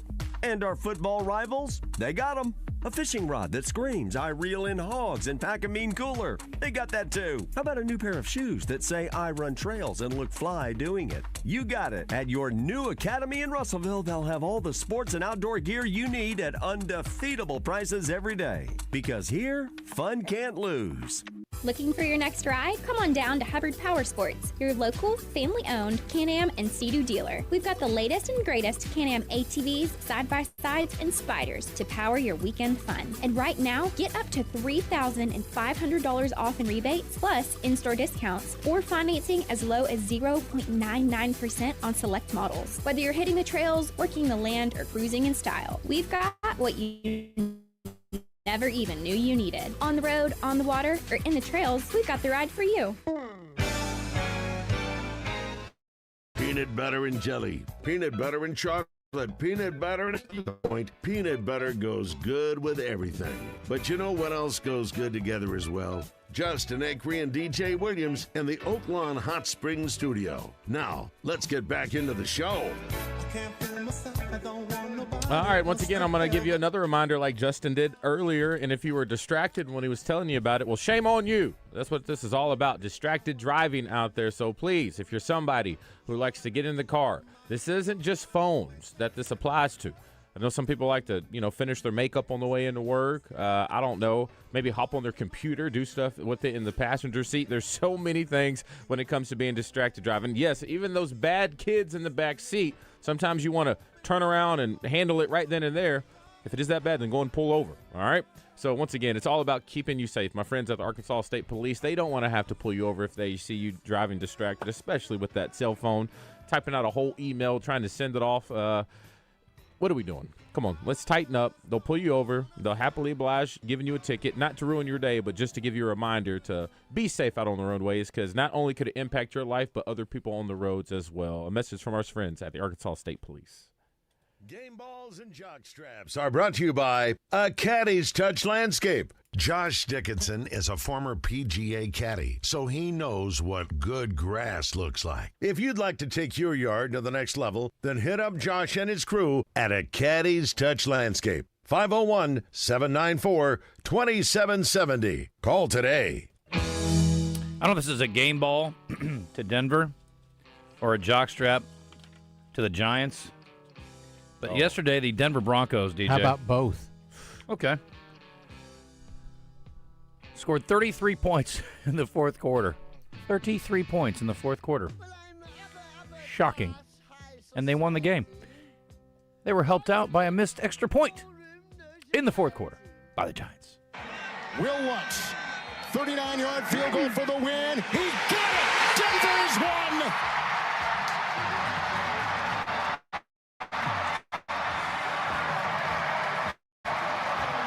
Shocking. Bo Nix, nice job. Bo, congratulations on the win. What an insane game. How would you just describe that fourth quarter and the finish to this one? Well, I feel bad for the people that left early. A complete team effort in the fourth quarter. It was really bad there for a point. The morale was low on the sideline, but guys never quit. Took a few plays, and then next thing you know, Will Lutz is kicking a game winner, and man, I can't believe it. I haven't really had one like that, so that's a first for me, but I love our team. Yeah, I would think so. Very impressive. Game ball to Diego Pavia. I mean, inject it into my veins. This dude was just having a blast playing ball and putting LSU in their place over the weekend. Vanderbilt was rocking. Mama was in the front row going cray. It was awesome. What an environment over in Nash Vegas. Sure glad Arkansas didn't play those dudes this year.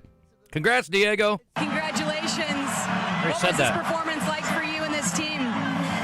Well, I feel like, I got a little overwhelming the past few weeks, and I really wasn't just being myself, and I wasn't really chasing God. And so he was there to humble me, and so Eli was there to tell me, like, where I was making a mistake, and that's where I was making a mistake. And I just got back on path. Obviously, no one's perfect, but I just want to chase him and encourage everyone to chase him. That's a better life out there. I don't think God cares if you win football games or not. But you did talk a little noise for the Alabama game, and you did lose. But good comeback to beat LSU. Look out. They get game day this week with Missouri coming to town. That should be a whale of a game. Be fun. Should be a really good one. I got a game ball for the GOAT. Shohei freaking Ohtani, y'all. I mean, just the dumbest performance I've ever seen. And if you didn't see the numbers from the weekend, the dude hit not one, not two, 3 home runs. But that's only part of the story. Ohtani, did he? Ohtani! Ohtani has done it again! His 3rd home run!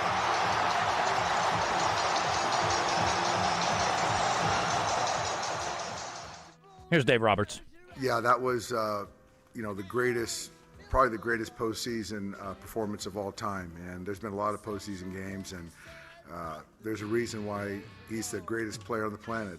What he did on the mound, what he did at the bat, he created a lot of memories for a lot of people. And so for us to, have a game-clinching, to do it in a game-clinching game at home, wins the NLCS MVP, pretty special, and I'm just happy to be able to go along for the ride. All right, a few numbers here. First player in history to hit 3 home runs, strike out 10 batters, and pitch 6 shutout innings. He struck out 10 and hit 3 home runs. He hit more home runs than the 2 hits that he allowed in the 6 innings he pitched. He struck out more batters than the entire total of the Brewers in the entire series. Nice job. Jockstrap to the Brewers. Fly that L flag, losers. Amen. What? Amen. The only other time a pitcher hit 3 home runs in a baseball game was Jim Tobin. He played for the Boston Braves in 1932. It was in a regular season game. And I got to give a jockstrap to the Mariners. They had 3 errors yesterday, fumbling it away. They do get a Game 7 tonight, as Todd pointed out in his sports report. And momentum, Toronto. But I got to root for the M's. I want Cal Raleigh taking on the Dodgers in the finals. Shohei against Cal, that seems so poetic. Seattle also hit into 3 inning double plays, including 2 with the bases loaded. It's no good. Can't win like that, Todd. No. Won't win like that. Better get it together. Also, I didn't know Trevor Hoffman was still playing baseball till last night. Really? Some guy named Hoffman was pitching. I don't know if it was him. He was really good, though. So, I don't follow Toronto. Probably should. The fact that Max Scherzer's still pitching is amazing. Yes. And I don't know, maybe he'll throw tonight. I don't know. Have you seen starting pitchers for tonight? Gilbert is starting for Seattle. Okay. I haven't seen a starter on Toronto yet, but then again, I haven't looked this morning. I have a couple more. You guys go ahead. Game ball to the Arkansas fan base. I was very, very, very happy with the turnout for that game, even with the predicted weather. I was a little worried about we're not going to get a good turnout, but that place was awesome, and it couldn't ask for a better time pushback too. Sitting there at that stadium, sun kind of going down, you see the light bouncing off the clouds. It's set up to be a really cool environment, and it really was. So big shout out to the fan base for showing up, not worrying about the weather, and sticking it out for the Razorbacks, who still at this point can do anything special here in this year. You took mine for Shohei Ohtani. Like I said, as I'm becoming a bigger baseball fan each and every day, I'm starting to realize just how difficult and how special and maybe something we may never see again with Shohei Ohtani. So once again, double game ball for him. Jeff Hoffman. Jeff Hoffman is the pitcher for the Blue Jays. He pitched like Trevor Hoffman last night. He's only 32. Trevor Hoffman's like 50. So how old Shohei? Shohei's like, I don't know, 20-something? How old is Shohei Ohtani? I'm not sure off the top of my head. I just want to give a real quick game ball to the Kansas City Chiefs, who pulled off their first shutout of an opponent since 2011, beating the Las Vegas Raiders 31-0. Kansas City had 30 first downs. It's a lot. That's as many offensive plays as Las Vegas had, period. Ohtani's 31. Okay. He's got a ways to go. Got a long career. Sure does. Pretty scary. It's bad news for the rest of you, unless you can get him to play for you. Then it's a good thing. I had a couple more here. I got to give another game ball to our guest from earlier, Andrew Miller, who rushed for 298 for Harding, but that is a drop in the bucket compared to this guy. I'll tell you about a young man named Monty Quinn. DJ? Oh, Lord. Todd? Tell me about this guy. Well, he's an All-American. Okay. He plays at Curry College. And I'm not sure what level, but it's an NCAA program. He finished up with a busy day, 20 carries. He had 7 touchdowns. He had 522 yards. Yo. 522 yards on 20 carries, 7 touchdowns, 8 rushes of over 25, including touchdown runs of 85, 84, 76, 64, 58, and 30. His other went for 2 yards, and it was set up by a 43-yard run 2 plays earlier. 26.1 yards per carry. Division III running back. Think he's got a shot? To be the player of the week? Yes, absolutely. To play in the NFL? Don't know about all that. He's senior. So no COVID no year? portal for him. I don't know. Who knows in these days and times. But pretty amazing. And then jockstrap to coaches who got fired. Sucks for you guys. Jay Norvell, Colorado State, canned. And also I would say Billy Napier wins and gets canned. Get fired on a win. How you going to get fired after a victory? That's what I was thinking. And then I got to give a huge jockstrap to Stanford. How far have you fallen? Stanford was fined $50,000 for rushing the field against Florida State this weekend. I'll give a jockstrap to that officiating crew. I think they botched that last call. Florida State is 3-4. Stanford, you guys have a collection of some of the smartest athletes and students in the nation. You don't rush the field when you beat a 3-4 team. You just don't. I don't care what name is on the jersey. I don't care what kind of tradition they have. I don't care that they went undefeated in the regular season 2 years ago. You cannot rush the field against a 3-4 team. You just can't. And I know it's been tough out there for you, Stanford. You guys have had your struggles. You stink. But you can't do that. 0-4 in the ACC. Michael Norvell. Oof. Buddy, I love you. Is this it? Well, it doesn't look good. I don't know what happened. This team beat Alabama in the opener. And that's it. They beat Alabama in the opener. Saw what happened last year. Insane. Man. You know what? It's all good. Be fine. Be fine. Mike's going to be okay. He's going to get paid either way. Yeah, what's his buyout? I don't know. Best job in America. He's going to make more than $20 million, I bet. Head coach, big program in college football. Yeah, well, I hope he doesn't get canned. I hope they stick with him.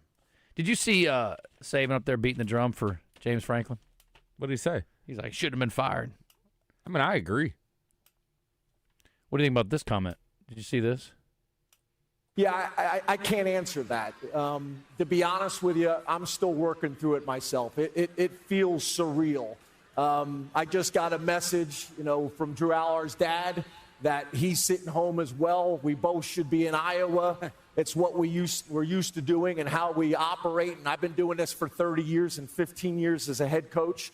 To think essentially 6 games ago we were fighting for a chance to be in the national championship, a 2-minute drive away. So that's the thing. I really can't answer that, Kirk. 12 years, a ton of good moments, a bunch of big wins, but decisions were made. And I'm not involved in those decisions. I'm very, very grateful for the time I had, and most importantly, for the relationships I was able to build. I thought we were going to win a national championship there. That goal hasn't changed. We're just going to go win a national championship somewhere else now. What? No, you're not. What year is Drew Aller?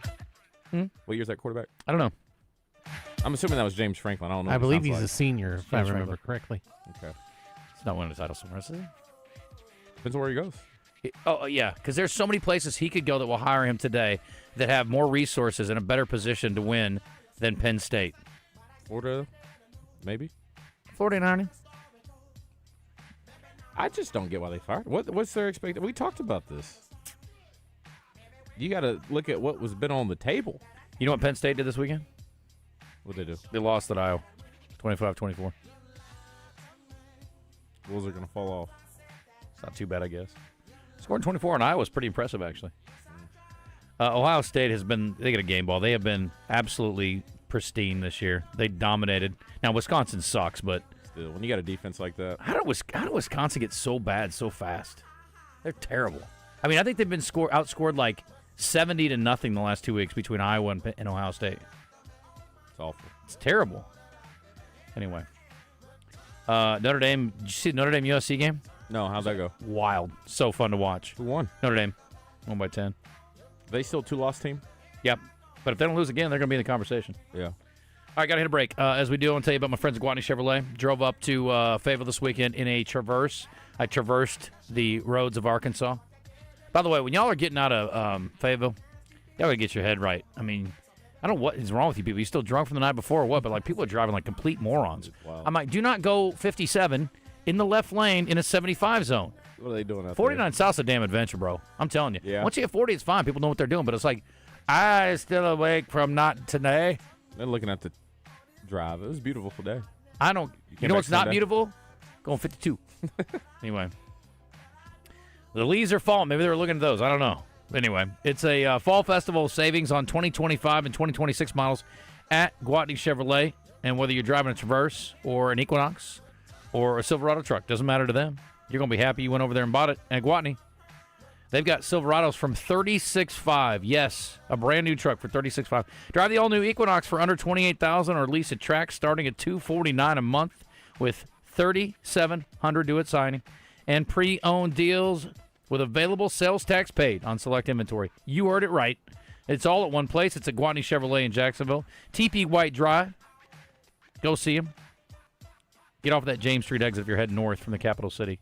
And go get treated like family. The same way they've been doing it since 1957. It's Gwatney Chevrolet.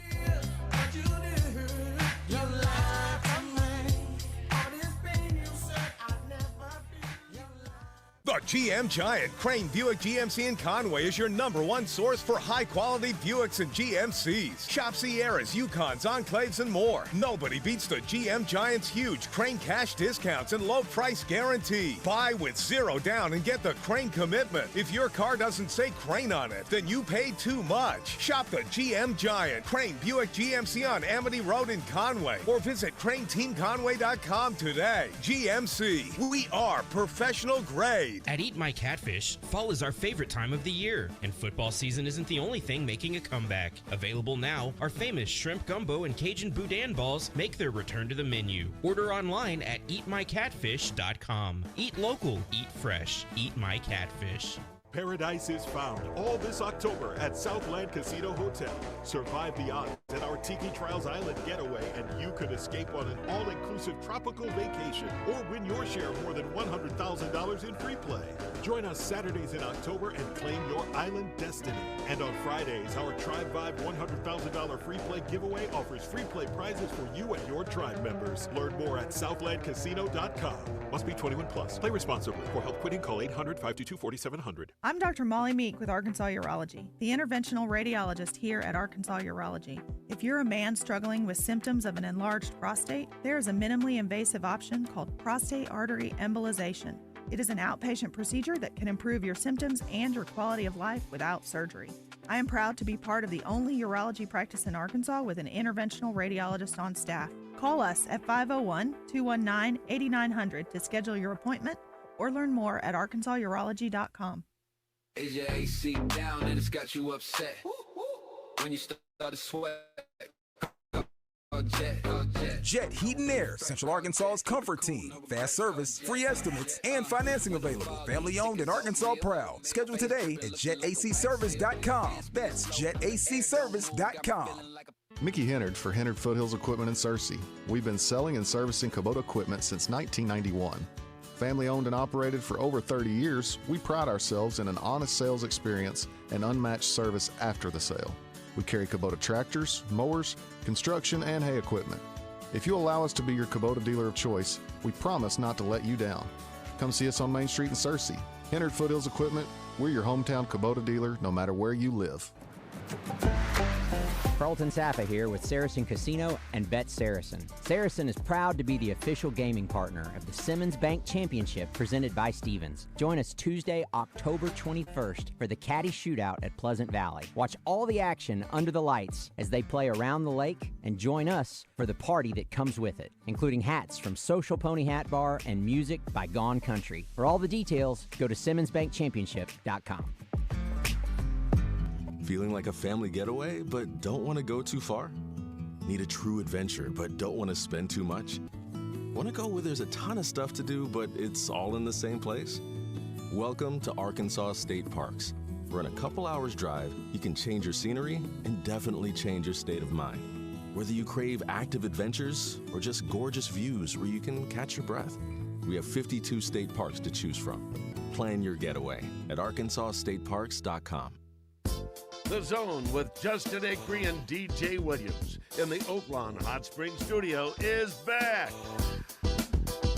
All right, we are at the Marriott tomorrow, not the State House. Marriott tomorrow in the ballroom, where they used to do the Burroughs Award occasionally. Welcome back in the Zone, 1256. A couple of Gwatney Chevrolet live fan feedbacks here. This segment brought to you in part by my friends at UAMS. Ortho now open for you, 8 to 8, Monday through Friday. If you had an injury this week and maybe you slipped and fell on some wet concrete because you were out and about in the rainstorm, go see our friends over there. The Orthopedic and Spine Hospital at UAMS Health is where you'll find Ortho now. It's 801 Cottage Drive. You roll up, you go in, you get taken care of. They can do x-rays on site, and you get immediate access to fellowship-trained orthopedic surgeons. Find out what's going on and get treated immediately. 8 to 8, Monday through Friday, and Saturday, 8 until noon. Go see them or give them a holler if you need more information at 501-686-8674. 501-686-TOSH is their phone number. From our live fan feedback brought to you by Gwatney Chevrolet. Jackson says, Baz was crying about the media food they had at the game. Doesn't he know that they don't have money for players? Why would they spend more money on media food? I don't know what the complaint was about the media food, but I didn't go up there and eat, so I don't know. Does Talon have eligibility left? No, Corey. Unfortunately, he doesn't. We have to do better than the stupid, childish, Stone Cold Steve Austin theme music on third down. It feels so junior high, says Alex. Yeah. I agree. There are some in-game things they could definitely do better. Everybody's doing the whole, like, beep, beep, beep thing when they back up. I'm like, we could get a little more creative. There's a few times when I thought momentum was gone. I was waiting for that one song to send it over the edge. You're like, ooh. Mm-hmm. Well, I can assure you Out of Bounds is coming up. I can't assure you what they're going to talk about. I don't know where they are or what they're doing. But they do, and they're the ones doing the show. Thank you to Todd Pierce today. Good work, Todd. Thanks, Todd. Appreciate you. Christian's back in the saddle tomorrow. We're live at the Touchdown Club at the Marriott with Kelly Finglass. Packed house. Get there early. Who is in charge of the Dallas Cowboy cheerleaders. So there you go. You think it'll be a Yep. lot of women there this time? Packing out for her? Imagine. Yeah. Probably so. Probably so. We'll be there too. All right. Stay tuned. Out of Bounds up next. Added value. Added value.